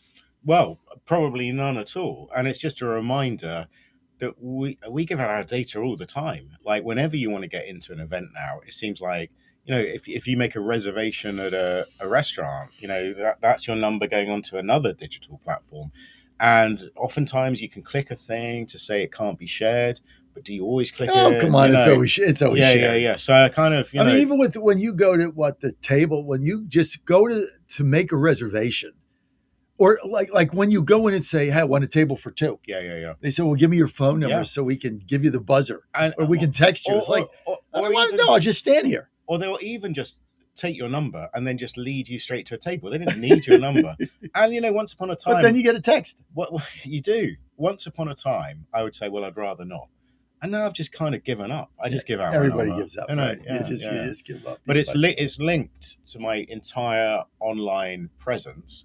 And I'm sure once you have that, you can see all the websites I'm active on, what I'm reading, and it gives you an extraordinary amount of data. And I think, we haven't really even started to see the full extent of what people can do with that. It's going to be look. It's all this data is important. Even in my campaign, we send out a bunch of texts to communicate with people, and we get feedback. I think I get them. Yes, you get them. You're on my text list. You like them? Of course, John. Of course, you haven't taken me off your that. text list. No, I haven't. But yeah, we get. I mean, and then you get donors, and when you get a donor, you get their name, email, phone number, and then you get a donor list. I mean, so that's part of it. And if you're not doing that, you're running a campaign, you're just stupid. Yeah. Because you have to get that, and then you just buy different things. But data and data mining is interesting. But if you look at Brad Parscale, I mean, he was discredited big time, and there was a lot of questions about some of the funding, where it went. I don't know whatever happened to that. Then he was going to do harm to himself, and it was kind of a sad story. Yeah. Then he got fired for all kinds of issues. So I mean, it probably wasn't his fault in 2020. The Trump campaign had, I think, probably if you go back and ask the insiders, they were blaming Jared Kushner as a divisive figure at the top, interfering. Brad Parscale gets brought in because it's not going great, and he didn't last very long. He was on the way out, but I think it was sort of a rather poisoned chalice at that point. Yeah, I would agree with that. Yeah, I was there in the middle of it, and there was no way out of the COVID thing. Yeah, there was just no way out of it. The whole thing was a debacle. The leadership was horrible. Then they brought in Bill Stepien at the Bill end. Stepien, Chris Christie's guy. He was horrible. I mean, the whole thing was just a disaster. And we're still trying to find out where Biden got those 8 million votes that never showed up again. I don't know where they went. Mystery. But Rob, let's look here. I want to talk about DC. Okay. So this is real. So yesterday, I wasn't there because I had a doctor's appointment, or I would have asked the question. But you have to be 68. You got to go to the doctor. So all that stuff. So one of the reporters asked the president, like, okay, what are you going to do if this crazy lady, she didn't say that, Janice Lewis George gets elected mayor, who's running a campaign on stop Trump, Trump sucks, free DC, everything sucks, your life's horrible, blame Trump, don't clean the pond, we want the garbage back, whatever it is that she's spewing out. So he says, well, I think probably it's time to get rid of home rule. I don't take that threat lightly, because I think if she wins and Republicans keep Congress, you don't think it'll happen. I do. I think home rule's gone, Rob. Yeah, I mean, it's this is the dilemma for Democrats up and down the country, really. Do you come out and flatly just oppose Trump, run against him? Or if you are, a governor, maybe it matters less if you're a member of Congress, but if you're particularly a mayor in DC, do you recognize that you have an incredibly powerful figure right at the heart of your city And like Muriel Bowser, for all her faults, seemed to understand that if you were really looking out for the interests of the city, you had to arrive at some sort of accommodation with the president. And don't you all want the same thing, which is that we live here and we want the city to be everything it can be. Now, I think we can push back on some things. I probably disagree with you in that I don't really understand the point of the National Guard and their patrols. I don't actually see a huge difference. I think you've seen homeless encampments moved out. I've never really felt particularly unsafe in this city. And in fact, I was walking home from somewhere the other day, and I think I heard gunshots 4 or 5 blocks from where I live. That has been a recurring theme of my time here. Is the city safer than it was? I don't know. Well, let's see. Crime is down 38% in the past 12 months. Violent crime down 39%. Carjacking is down 41%. Murders down 36%. We've had the lowest murder rate in D.C. in the first 6 months of 2026 than we've had in the history of it being reported. That's without the numbers getting fudged. Metro ridership has gone up 35%. You saw our video. These are just facts. So you can sit there and say, I'm Rob Crilly. I'm a young guy. I'm in my 40s. I don't have to be concerned. I'm in my 50s. Or you can say I'm a mature woman that's 60 something, and I can't go down to a metro without getting accosted, and so I can't ride it. I mean, this is reality of the situation. I mean, you look at this city. There's no garbage. He cleaned up the graffiti. He cleaned up the disgusting squares that were strewn with trash. He got the tents out.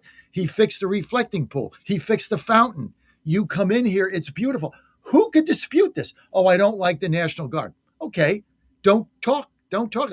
I go to the Guard. I don't care if I missed a train. I never pass a guardsman without shaking every one of their hands. If I'm late, too friggin' bad. I thank them for being here and thank them what they do. Well, what matter did they make? Crime is down.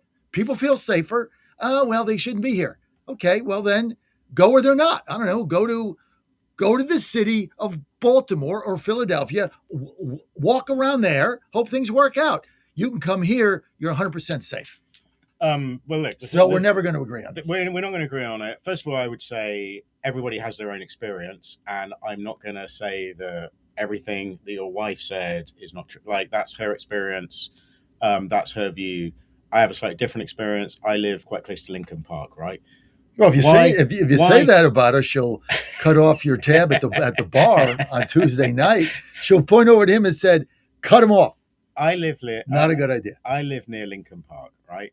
Why is the National Guard patrolling around there? I have never seen any problems around Lincoln Park. Well, now you can be sure you're not. All the neighborhood. What do you care? Well, I mean, what is it? How does it negatively affect any aspect of your life? How? I don't want to live in a police state. I It's not a police state. I thought America was all about freedom. It is freedom. What is the National Guard? What is the National Guard restricting your ability to do to be There free? are soldiers on the street Yep. of the city Yep. where I live. That's not what I want. And crime is down 38%. And let me also just say, I always say good morning, good afternoon to the National. Right? They're decent. They're decent young men, right? Exactly. My issue is not with And the women. individual and women.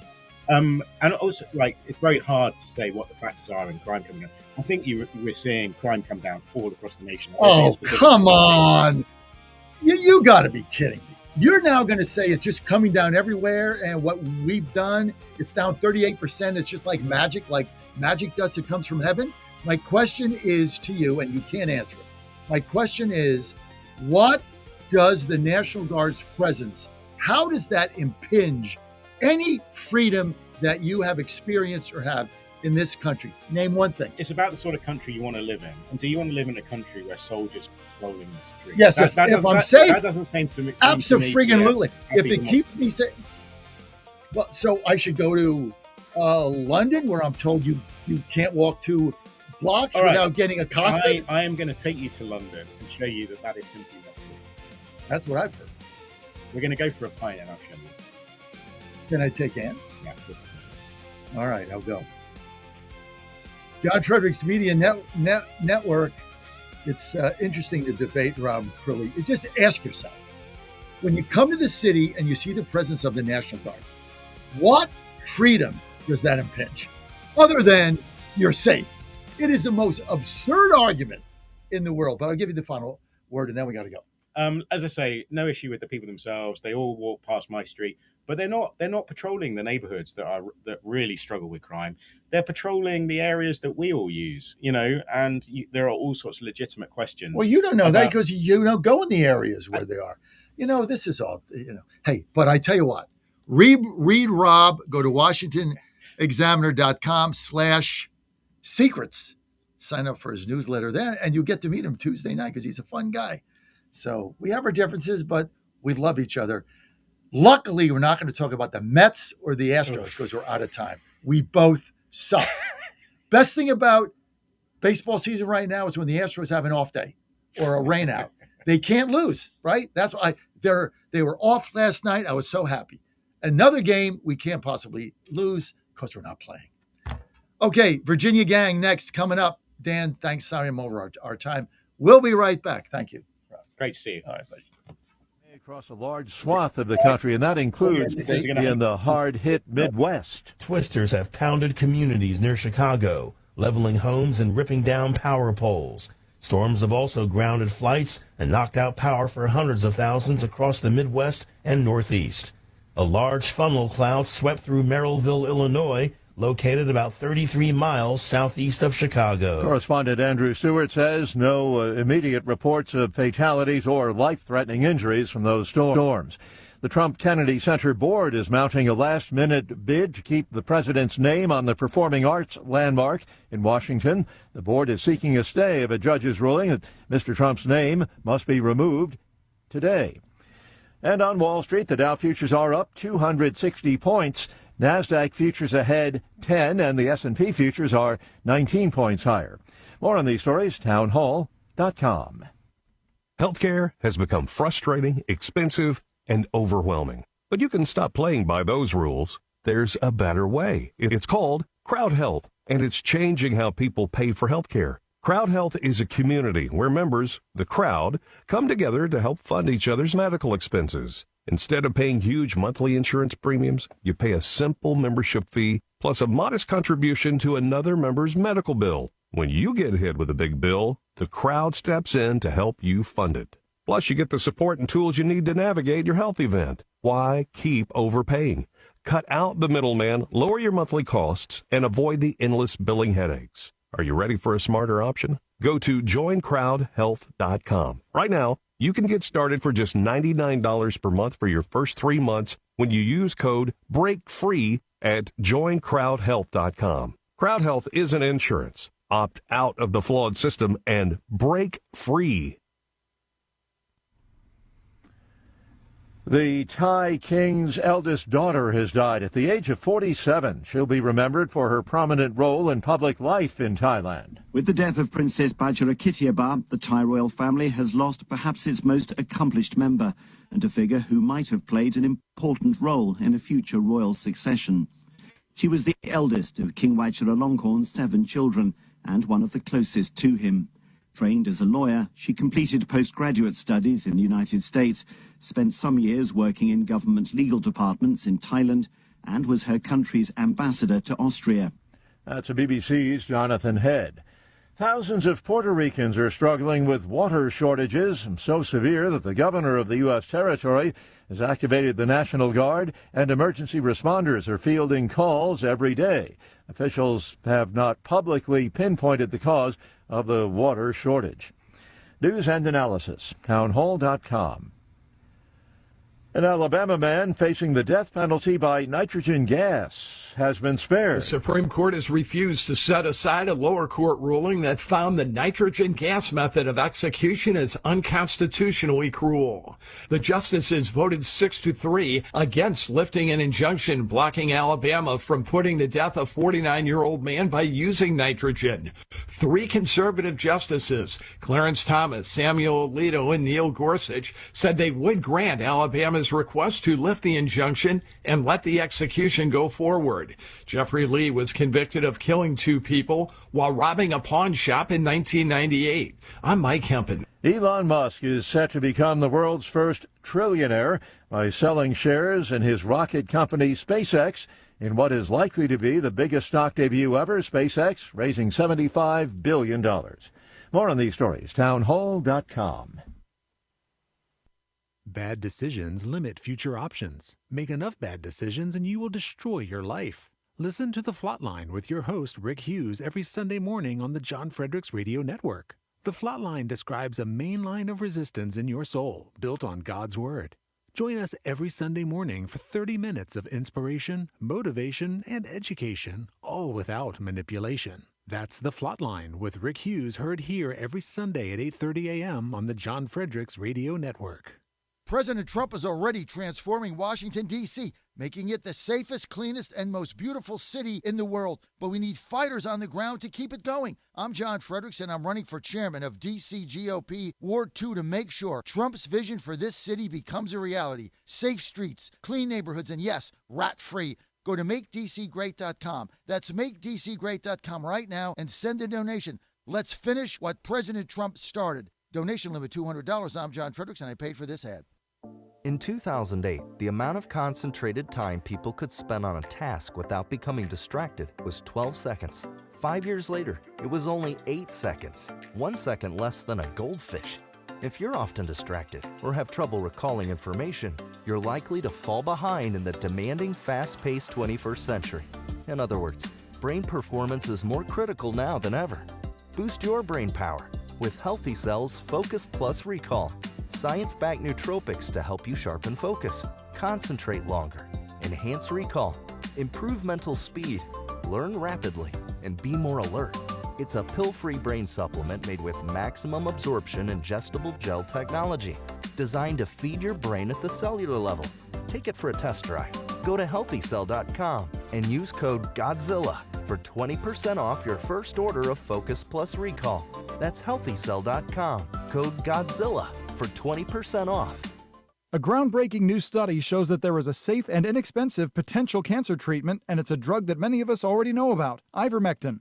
This new study shows that individuals who took ivermectin, the parasite-fighting medication that gained fame during the COVID pandemic, along with the drug mebendazole, saw remarkable results in their battles with cancer. These incredibly promising results have many Americans wondering where they can obtain U.S.-made ivermectin and mebendazole. And that's where the Wellness Company comes in. You see and hear from Wellness Company doctors all the time on this network, and you know that their products are the gold standard for keeping you and your family safe and healthy. The Wellness Company is making 100% American-made ivermectin and mebendazole available at an incredibly affordable price point. Say no to Big Pharma's greed and no to Big Pharma's poisons, and say yes to a company that you can trust to bring you safe, affordable, and effective treatments. If you or someone you love is interested in trying ivermectin and mebendazole, then I urge you to go to twc.health/Godzilla today and order. That's twc.health/Godzilla. Use the promo code Godzilla to save 10%. Now more than ever, it's imperative to support companies that share our conservative values. That's why I can't be more excited to tell you that I've switched my family to Patriot Mobile. Patriot Mobile is America's only Christian conservative wireless provider. When you switch to Patriot Mobile, you shift your support away from the leftist, woke, progressive agendas of Big Mobile. Patriot Mobile's wireless service works perfectly and seamlessly as you go about your lives with exceptional nationwide coverage that uses the same towers the main carriers use. Patriot Mobile donates a portion of every dollar earned to causes you care about, to organizations that fight for religious freedom, First and Second Amendments, sanctity of life, and the needs of veterans and first responders. Patriot Mobile has plans to fit any budget, along with great discounts for our veterans and first responder heroes, as well as multi-line users. Switching is easy. Just go to patriotmobile.com/Godzilla or call their U.S.-based customer service team, 972-PATRIOT. That's 972-728-7468. Use offer code Godzilla for free activation. Live from the studios of the John Fredericks Media Network, it's the John Fredericks Show. Grab yourself a cup of 1775 coffee, sit back, and get ready for the best 4 hours of talk in the universe. To be part of the show, just call our toll-free number, 888-480-5646. And now, here's the Godzilla of Truth, the Oracle of the Deplorables, the man who always says to lace him up and lace him tight, John Fredericks. Hey folks, John Fredericks here with my wife Ann. We're in Washington, D.C.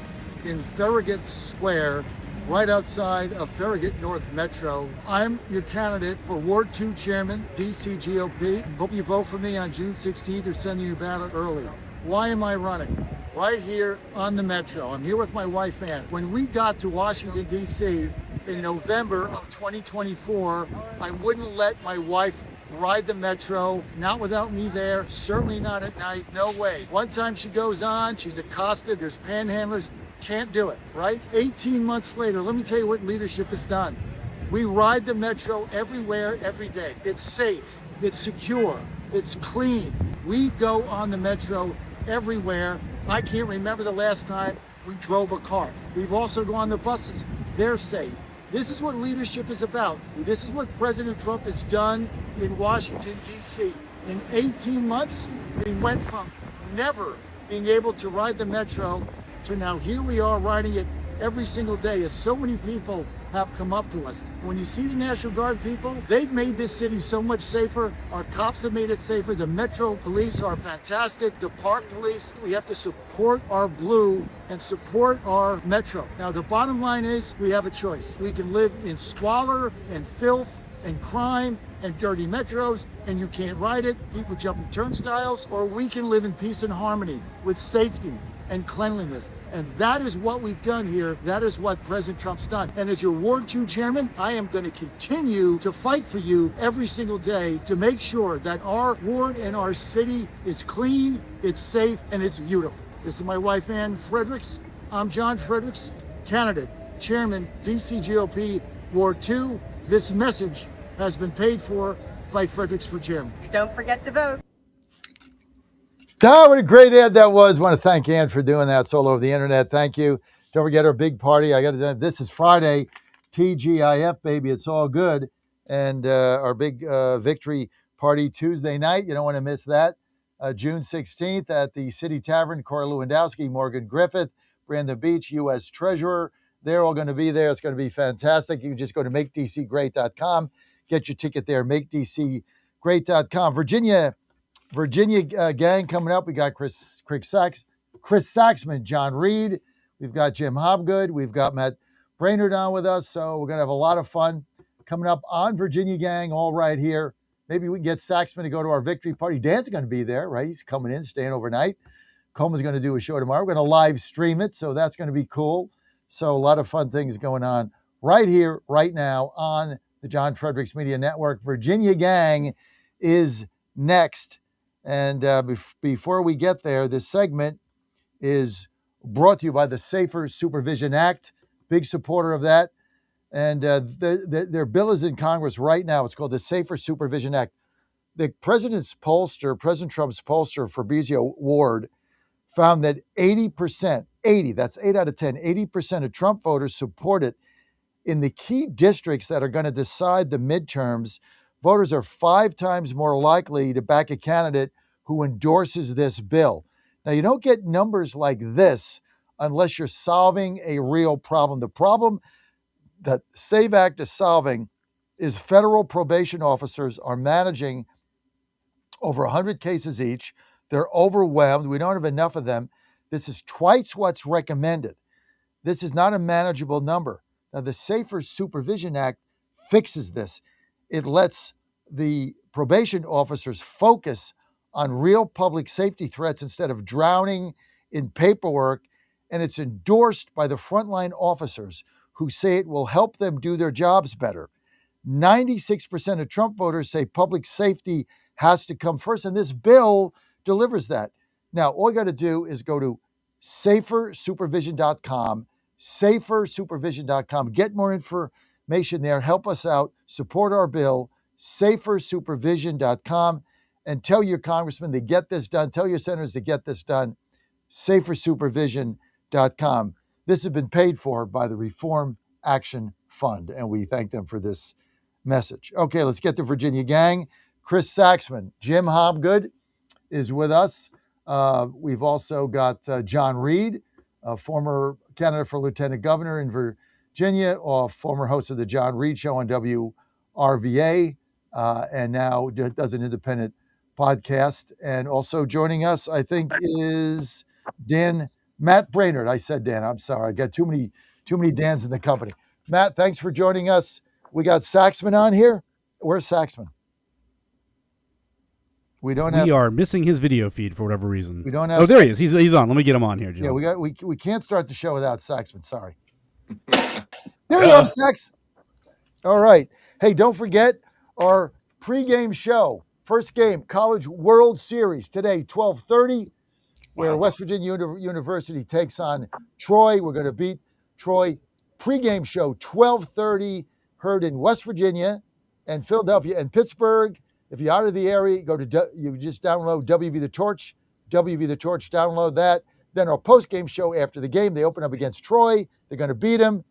Maryland, where my son plays, should have swept them, beat them 2-3 in Troy. I was there. Nice ballpark. Beautiful people. Can't get there from anywhere. Got to fly to Montgomery and drive like 3 hours. I don't even know where the hell it is. Somewhere got to go down the interstate. Took me 2 days to get there.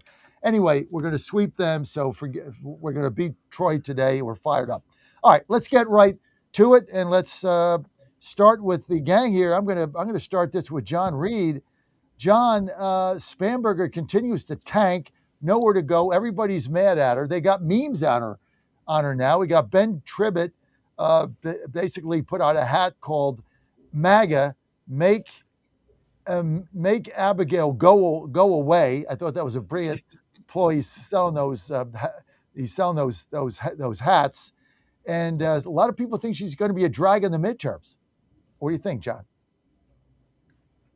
I think we just lost John's feed. Hold on, I'm going to try to get him back on. Let's just go to Saxman. What do you think, Sax? Is she going to be a drag for the Democrats in the 2027 midterms? No. 26. Oh, 26? No, because you only have several House races that are up for elections, and they're not going to be voting on Abigail Spanberger's tenure as governor thus far. They're going to be voting on national issues. It's more of a referendum on the president than it is on the governor. Okay, Reed, the Spanberger fallout, epic proportions. Where does she go from here, John Reed? Well, she's got to make sure that this budget comes in and doesn't continue to make everybody angry. And we're getting closer and closer to the July 1st deadline.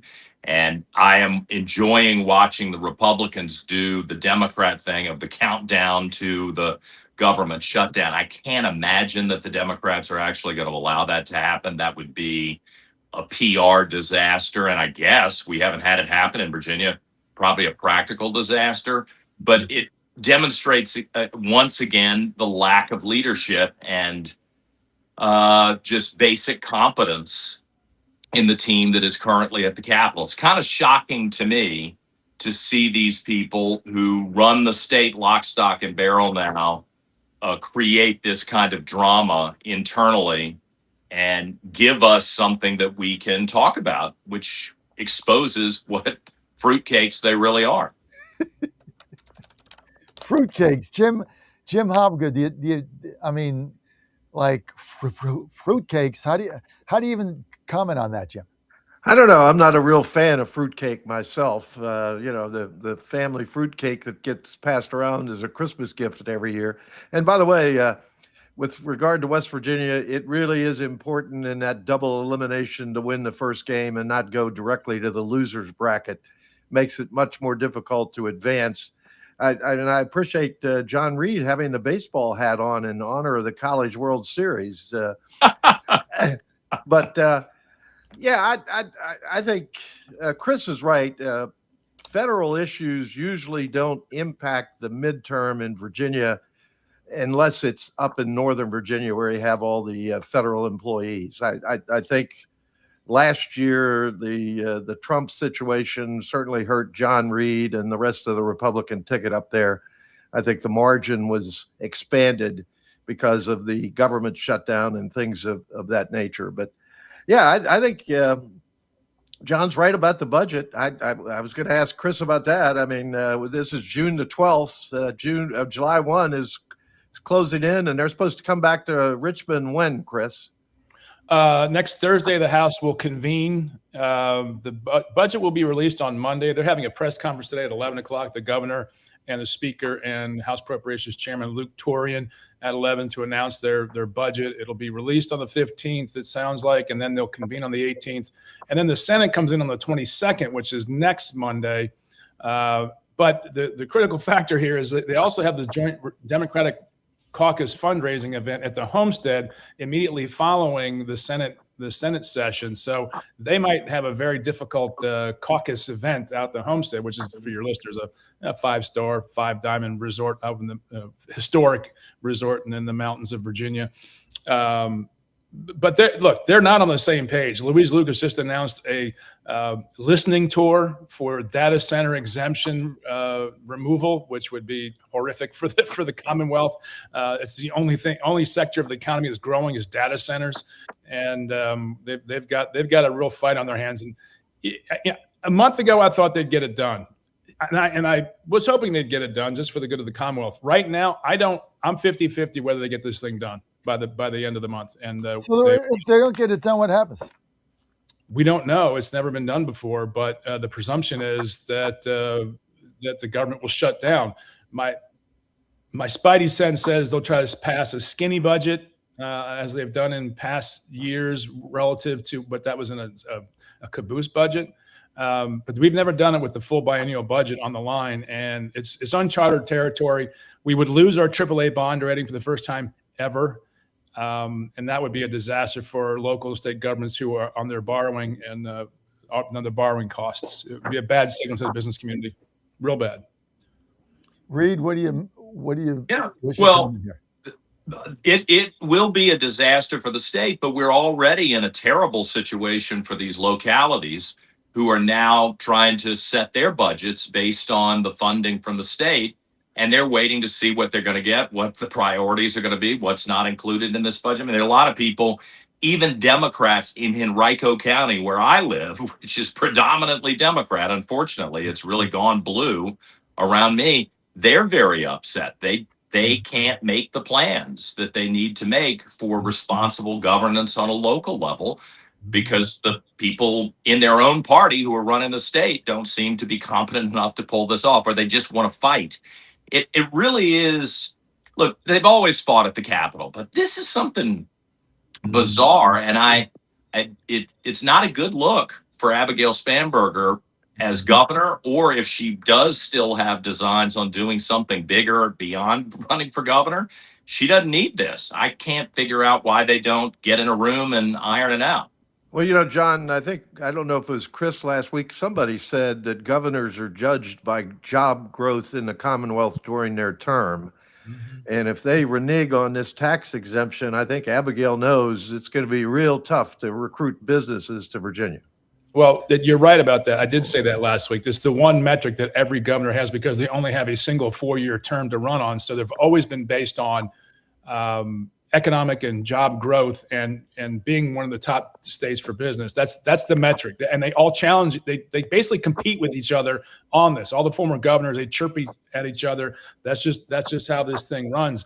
And the House Democrats and Abigail Spanberger are keenly aware of that because they do have future designs for office, including the Speaker of the House, Don Scott, who has, basically it's an open rumor that he's running for governor in 2029.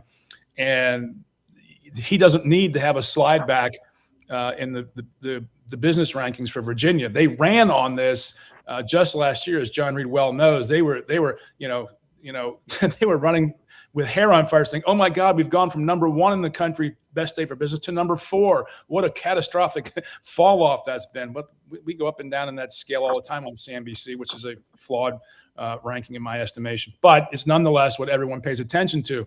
And right now they've passed a number of anti-business bills or bad bills for business that will harm our rankings already. Now, if they go to a shutdown, I can't imagine what the rankings would do after that point. I would like to get in here for a second and just push back a little bit on something that Chris said. Let me introduce you first. Matt Brainerd with us. Matt is chairman of the 11th Congressional District for Republicans in Virginia. Go ahead, Matt.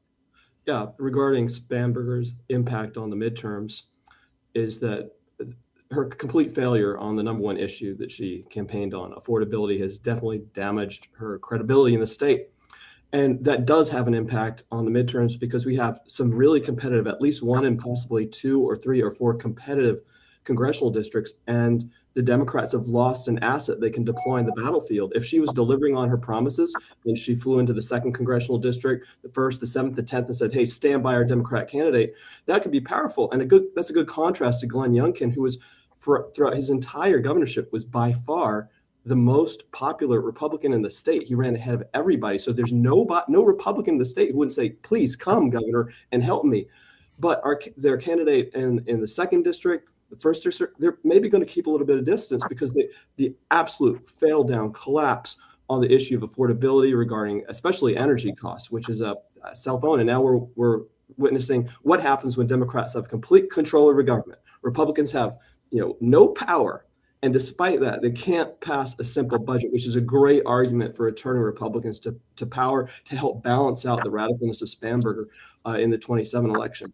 Hey, Matt, the only challenge to that is I think the Democrats will clearly blame Trump for the energy cost and the affordability issue. You can pin the rejoining the RGGI directly on the Democrats and Spamberger. That's almost $600 million in increased costs per year that all get passed down. It's a very clear argument to make. And the Democrat solution to everything is to blame Trump. I'm not sure how much water that's going to carry when they have complete control. I agree with Matt here. This is the lead up to my question. How is it going to affect the midterms? Well, you got 2 races in Virginia that are competitive that the Democrats are targeting, big time. And you can talk about McGuire; it's a joke. They're trying to win the 2nd. They're trying to knock out Kiggins with Loria, who's just a horrible woman. In my judgment, can't stand her.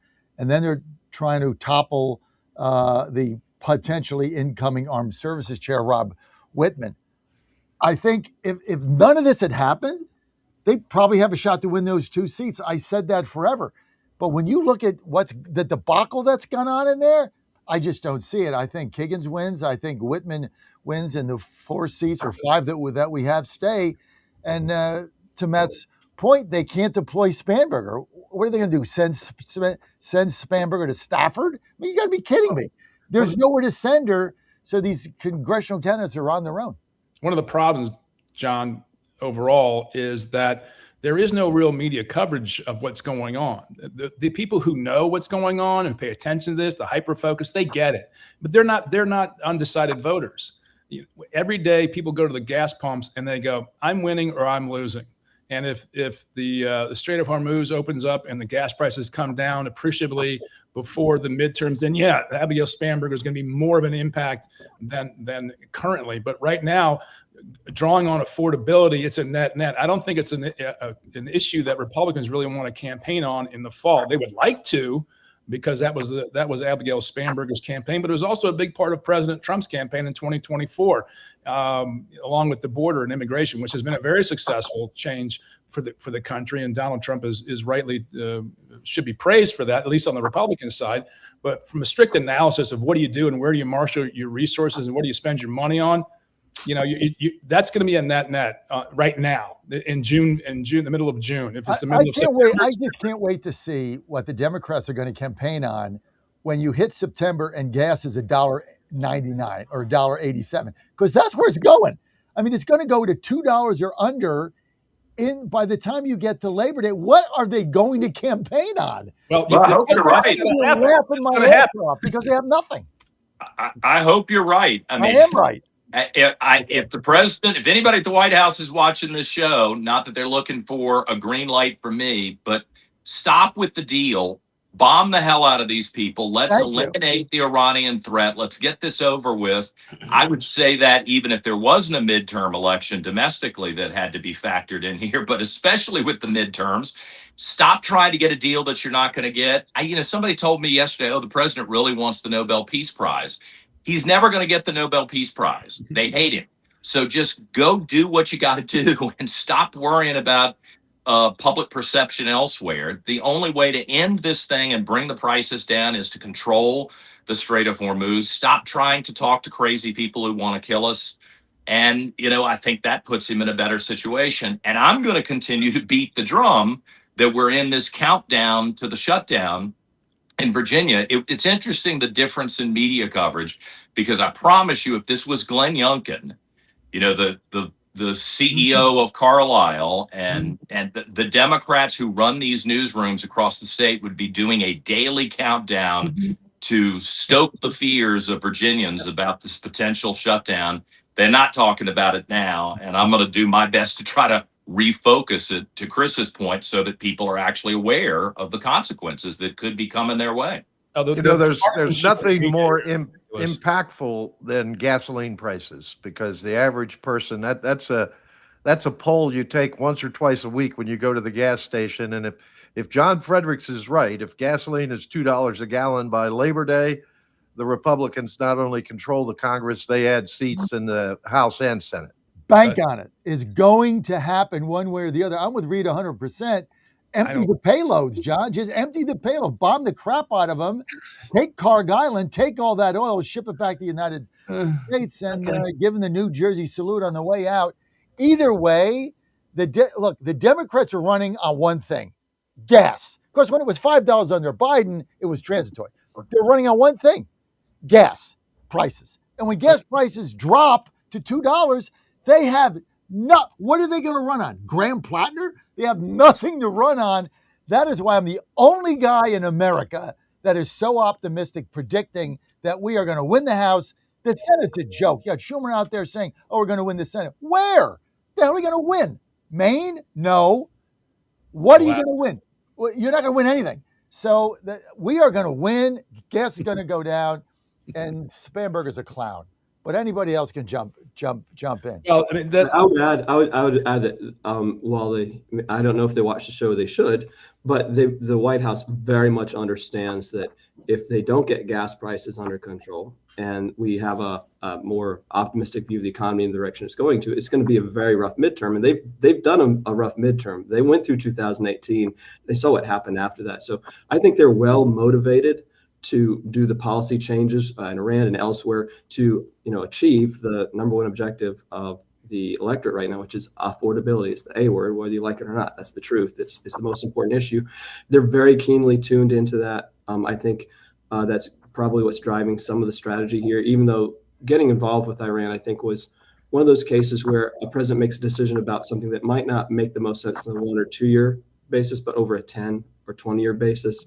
He spent some political capital to make a substantial change in what they believed was solving a long-term problem. And that's some real long-term thinking, which you rarely see in electoral politics, is everybody's focused on the next 2 years, the next 1 year, as we are in Virginia. But I do believe they're very sensitive to the midterms, and they're doing everything they can to address affordability and to, one way or another, wrap up the Iran situation. What do you think, Saxman? Yeah, I agree with that completely. I mean, I like the move on Iran. I like that they were completely exposed. Israel, took out their air defenses. It was the time to go, remove any concept of a nuclear weapon for Iran, but also, to bring some stability to the Middle East long term. And a lot of our allies, the Sunni populations in the Arab world who don't like Iran, who are basically victims of Iranian just what we want to say, miscreants, if you will. But I think it was the right thing to do long term, as Matt said. The problem is gas prices, and they are not where Republicans need them to be. And we start voting in the middle of September. If they are not where the Republicans need to be, it's going to be a very difficult midterm. No one's suggesting otherwise. It's going to be very close. You can pick out any of the seats here in Virginia alone. Kagan's tough reelect. Rod Whitman, tough reelect. McGuire could be on the bubble. He's got a nomination fight all of a sudden. I think Klein's safe, but Abigail Spanberger just won 8-3 in the current environment, which is probably not improved since the 25 cycle. So the Republicans have their work cut out of them on the affordability issue, and that's what the issue of this conversation was. Do you run on it? It's a mixed bag right now, and I think it's a net. So Republicans probably don't. They'll probably want to run on other things to get their base out in a base election, which is what the midterms are. No doubt. The base is important. I went down to Norfolk last night. I'm making the trips all over the state again, even post-referendum, when I was trying to motivate the base to show up. Republicans need to understand in Virginia what is on the line here for President Trump, if they're big Trump supporters, because the anti-Trump crowd up in Northern Virginia, they're showing up just like they did last time. There's no doubt they are going to make their voice heard against anybody who's got an R behind their name, and we better show up to rebut it. We have a extra incentive actually to push our people out, especially in districts which are not perceived as competitive, like some of the totally safe Republican seats or some of the totally safe Democrat seats. And that's these 3 far left radical referendums that the Democrats have put on the ballot. And I think that they're counting on them to help turn out Democrats, but we can't miss the opportunity as Republicans to use them to turn our people out. Wait, Matt. Wait a minute, Matt. The leadership oxymoron, if you will, of the Republican Party of Virginia doesn't want to engage in those referendums. That's not true. Sorry, I am the leadership. You guys got a meeting tomorrow. That is not true. You guys got a meeting tomorrow or Saturday or something about whether or not you're even going to engage. Let me address it. I understand there's been a lot of misinformation. So a couple of weeks ago, the resolution came before the State Central Committee to vote whether or not to get involved in this fight and to oppose the referendum actively, to get in the battle to lead it. And I voted in favor of that. There were a slight majority that had a slightly different take, and I respect that take, and that was that we have been accused of being a top-down party. What the opponent said is that we want to spend just a week or two talking to the units to just make sure that they know that we're listening to them, that we want to hear what they have to say, and then we'll come back together in a couple weeks and vote on it. It's not going to make a big difference, but we want to respect the units, the grassroots, and hear what they have to say before we vote on it, just as a pro forma thing. That committee assembled, they had their meeting, they voted nearly unanimously to oppose the referendum. We're going to all get together tomorrow. We're going to have an overwhelming vote led by our great chairman, Jeff Ryer, to oppose these referendum, not just to oppose them, but to give the party a mandate to go to war against them, to stop them, just as we did in the referendum on redistricting. So there's been a lot of bad information. I'm the guy that's in the room. I'm the guy that's accountable to the constituency. I'm elected by the constituency. And I am completely confident tomorrow we're going to march in lockstep, unified against these referendums. So we're going to get the chance to clear the air. In order to beat the referendum, Ben Klein and Mike Young and Glenn Young, and they had to raise the whole $3 million. The Republican Party raised nothing, zero. Before they got involved, you guys didn't even have a sign made. So tell me how leadership in the Republican Party of Virginia is going to raise money and do anything to defeat these referendums when all of the effort is going into Kiggins and Whitman.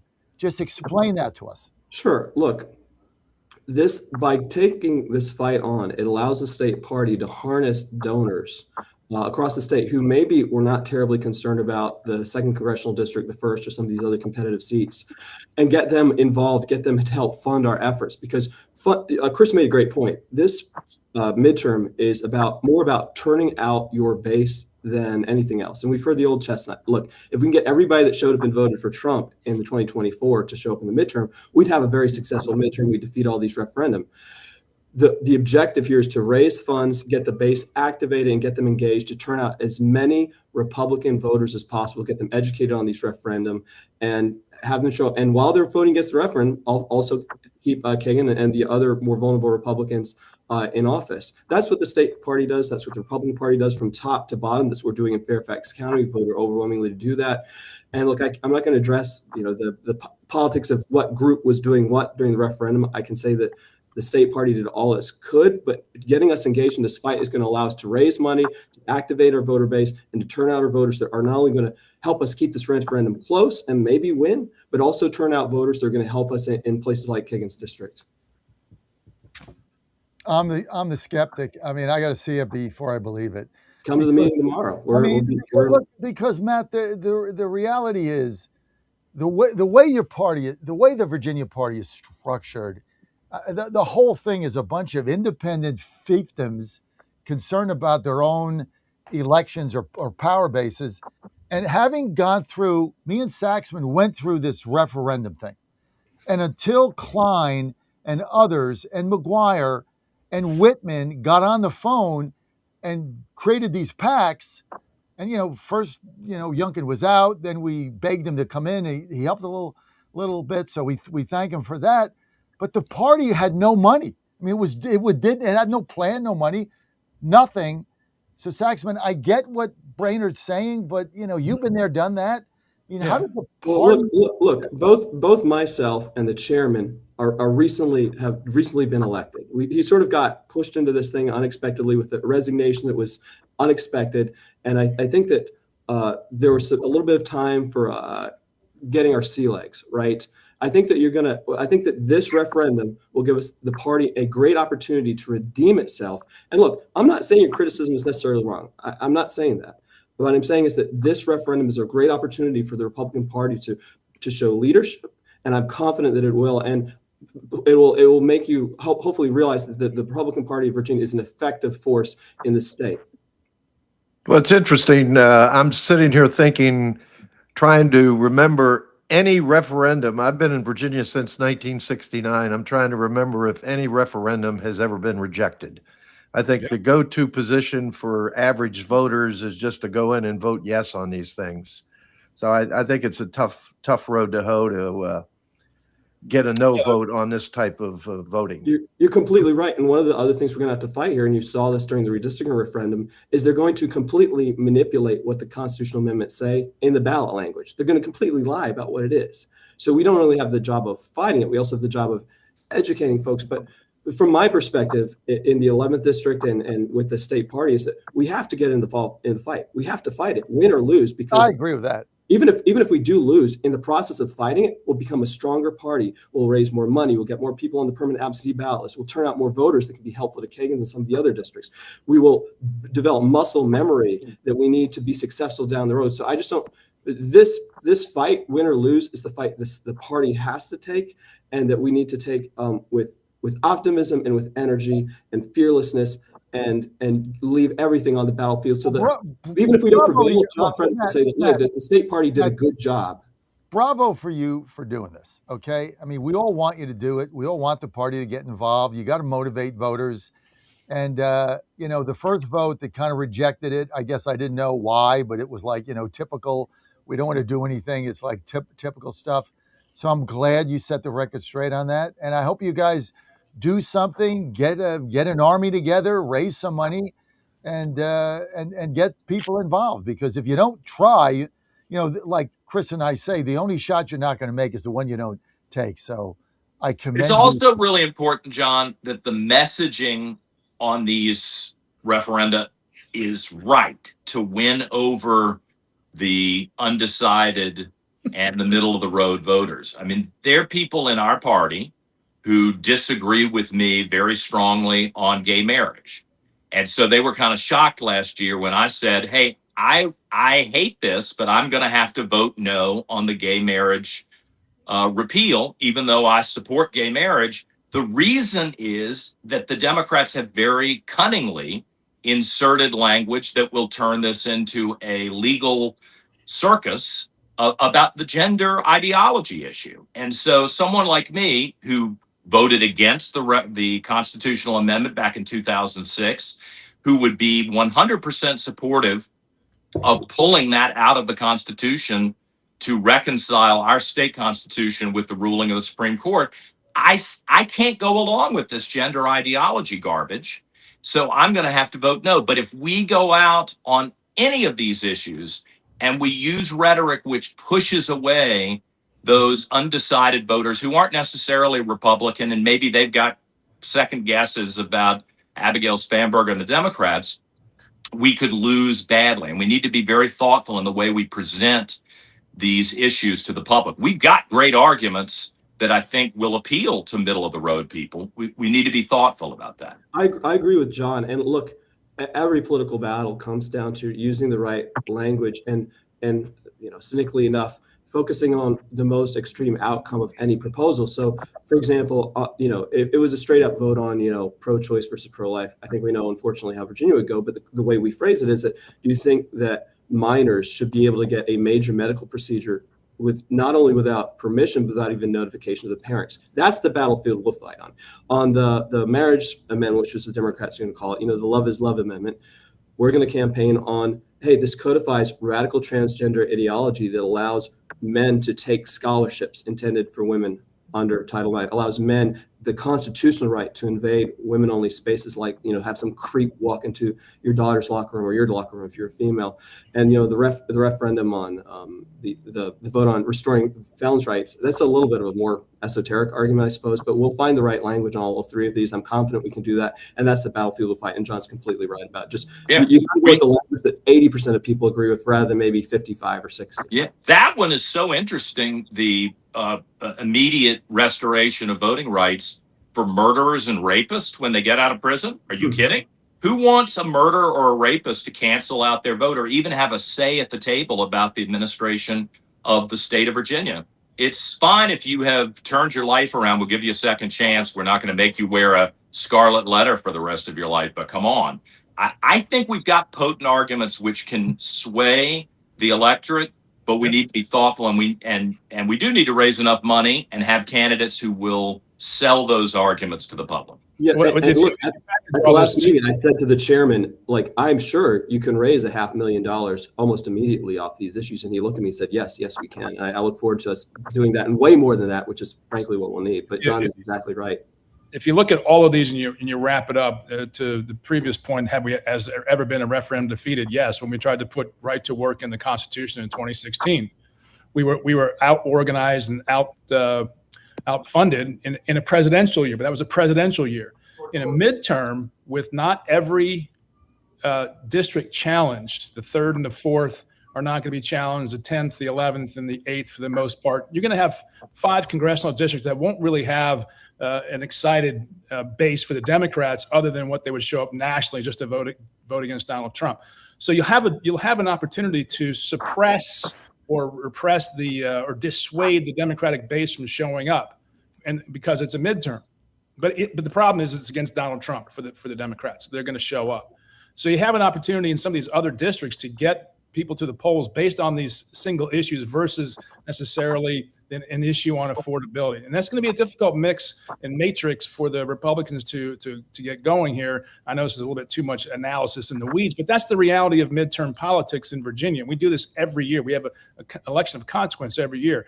And to Matt's point about getting more people signed up for mail-in ballots on a regular basis is incredibly important for the Republicans, because the Democrats bank about 500,000 votes ahead of the Republicans already in that program. And the Republicans have to get over that block of voting early via mail balloting, because with the little money that they have to be able to marshal the resources to get the votes out at the end of the election cycle. So this is a structural reform problem for the Republican Party, and these issues do help them organize to it.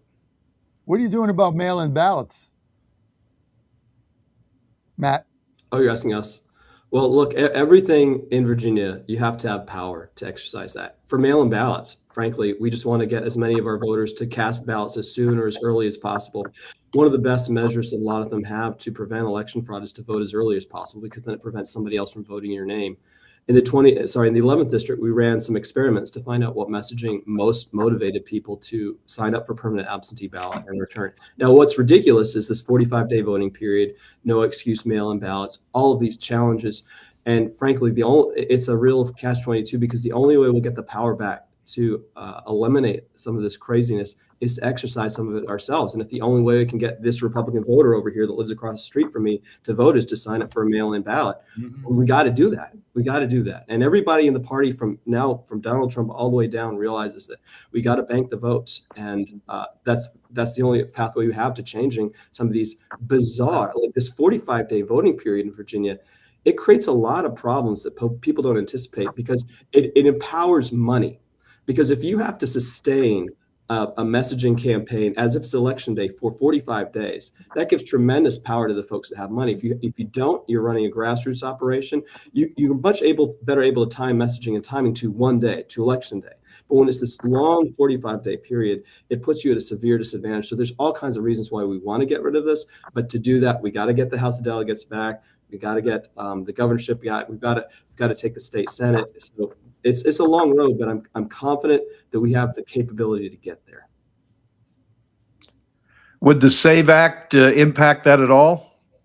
I think the SAVE Act would be a blessing in any state, requiring evidence that you're a citizen to cast a ballot, that you're eligible to cast a ballot.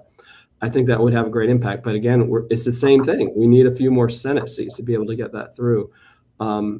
It's regrettable that we're in the position we're in, because I think the president has done everything he can to put pressure. In fact, I can share, he was considering vetoing pretty much every bill that's been passed by Congress recently over the SAVE Act. And ultimately decided, look, we can't veto the ICE funding for 3 years because we'll never get this through again. Yeah, well, Matt, I got a news flash. Okay, every day he says, "Hey, John Thune's a great guy. Hey, John Thune's a great leader." No, John Thune sucks. John Thune's the reason we're in this position. So as long as you're going to go around talking about my friend John Thune, then basically it doesn't matter what we do. Thune is holding the whole thing up. And all I hear from Thune is what he can't do. I want to hear, like, I just heard from Matt Brainerd what we can do. We challenged him, and he's like, well, here's what we can do. I don't want to hear what we can't do. The hell's who's interested in that? Here's the thing. What we can do. Don't tell me I don't have the votes. I don't have the votes. I don't have the votes. Well, go get the votes. And if you can't get the votes, then you shouldn't be the leader. And Trump should remove him and put somebody like Rick Scott in, and then start threatening everybody with a primary. I mean, this is how you get this thing done. They refuse to do it. I hear you. I give the president tremendous leeway in the ability to negotiate. There's a lot going on in D.C., a lot going on in the White House beyond just the SAVE. I understand it's critical. He's made it clear it's his number one priority, and he's doing everything he can get it done. But from our perspective, what we can do here in Virginia is let's get him another Republican senator. We have a race this year for Senate. Even if we can't necessarily, I believe we have a possibility of winning, but if we can at least force the Democrats to devote some resources to Virginia and take them away from someplace else like North Carolina, we have the potential to help increase the number of senators, which makes it more likely that we get the SAVE Act passed. So I'm just sort of focused on things that I can do in the 11th district, we can do here in the state, and just pray and trust that the president is doing the best that he can with the cards he's been dealt, many of which we don't get to see. Reed, you just said you're going around to different places. When you getting feedback, and you went to Norfolk, I guess, last night, one of their meetings. What are you hearing on the ground, John Reed? Well, folks are looking for somebody who can rally them to have hope for the future, and I think there's hope for the future if we organize. I think you also have to scare people with reality, not with boogeyman dreams, but with reality. We're talking about the ballots. I fully expect the Democrats in Virginia to say, look what they've accomplished in California by sending ballots to everybody, whether they sign up for an absentee ballot or not, to flood the zone. And that way they feel like they will establish an insurmountable lead in Virginia. I think we're going to see that kind of stuff. I think we need to focus every single day on every business that ducks out the back door and says we're not going to stay in Virginia, like the gun manufacturer who said, you know what, we were coming to Virginia up until about a month ago. Now we're going to Georgia. That just happened yesterday. The Boeing officials who have said, you know what, we're going to start sending people back to St. Louis. I mean, there's a growing list of reasons that the average Virginian who doesn't walk around with an R or a D jersey on can be concerned about the leadership. And it's incumbent upon those of us who have a microphone and who are traveling to give our folks the ammunition to share those stories in their hometowns. And I think we can start to turn this around. But I do think it's I think it's a challenge, and it's probably not going to happen instantly. Although this is awful for Virginia, but the Democrats have given us a great gift by overreaching and behaving so badly in the first couple of months of the Spanberger administration. If we let people know what's happening, we could turn this around next year with the midterm elections in Virginia on a state-wide basis. And that would be huge. I still think the focus next year, and what do they say in athletics? The most important game on the schedule is the next one. So you don't want to look ahead to 27 yet, but the state Senate, if there's any way we could figure out a way to add a couple of state Senate seats, it would make all the difference for the future of Virginia. Saxman, tell me your analysis right now of the Mark Warner race. Well, it depends on who the Republicans come up with for their nominee. First and foremost, Mark Warner is not going to be challenged from within his party, which is a big victory for him. And he's obviously, for your viewers, he has his own personal wealth, probably approaching half a billion dollars himself. But he did pledge to run 2 terms, and he hasn't held up to that pledge. And that's a shot they can take.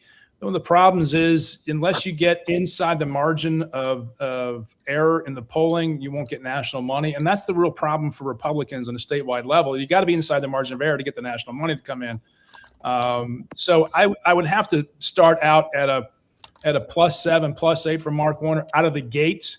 That's just where I think things would land in a generic race with level funding, but they're not going to have level funding. We're at D+3 state, and look what happened in the referendum was D+3, right?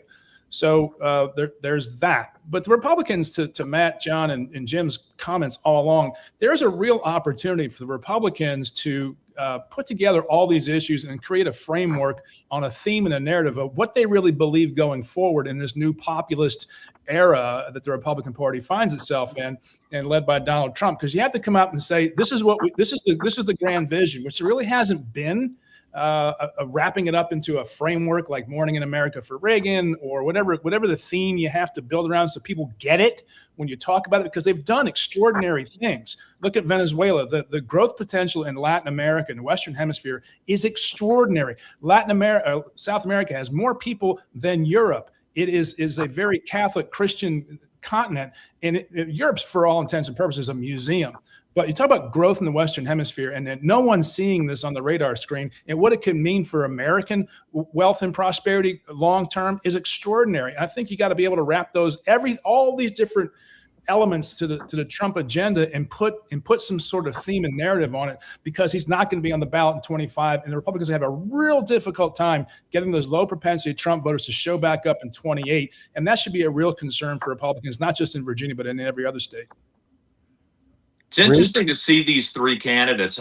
They are working hard. They are traveling all over the state. Ken Farrington, who was a CPA and worked at the White House and the Pentagon, and is billing herself as somebody who can find waste, fraud, and abuse in the federal budget.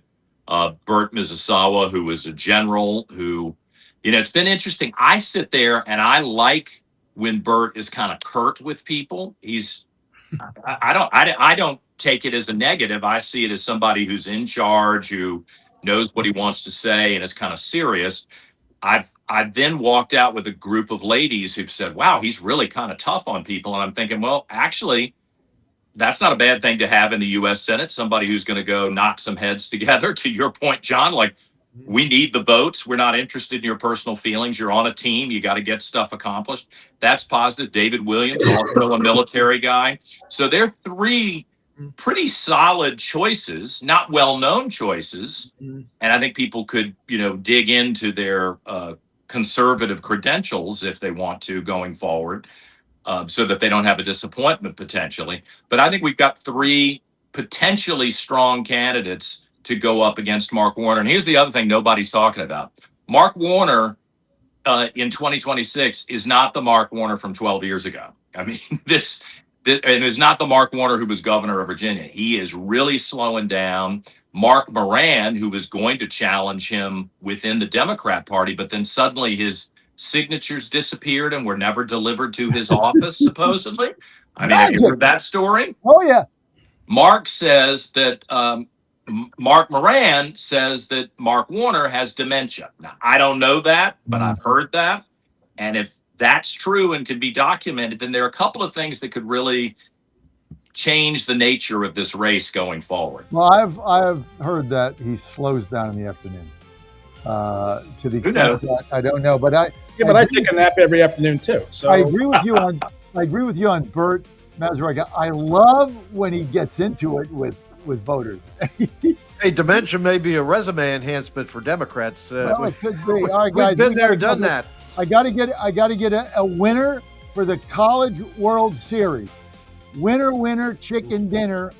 I'm going to skip NHL hockey because we all think Carolina's going to win. I think. Certainly me and Jim do. And I bet them last night. Go to GodzillaWins.com. Winners every day, all for free. I'm unbelievable. It's just the winners I get is incredible. Anyway, winner, College World Series. Who will it be? Hobgood. Georgia. Matt. I thought this was a political talk show. I have no idea. Okay, Matt's out. Saxman. Georgia. Reed. I'll say Georgia, but I'm excited about the UFC match on Sunday at the White House. Are you going to that? No. John Fredericks. Georgia. Not even close. They're so good. So good. That team. Really good. Oh. Okay, guys, that's going to be it. Thanks for being with us. John Fredericks Media Network. Michael Patrick Leahy next. Reed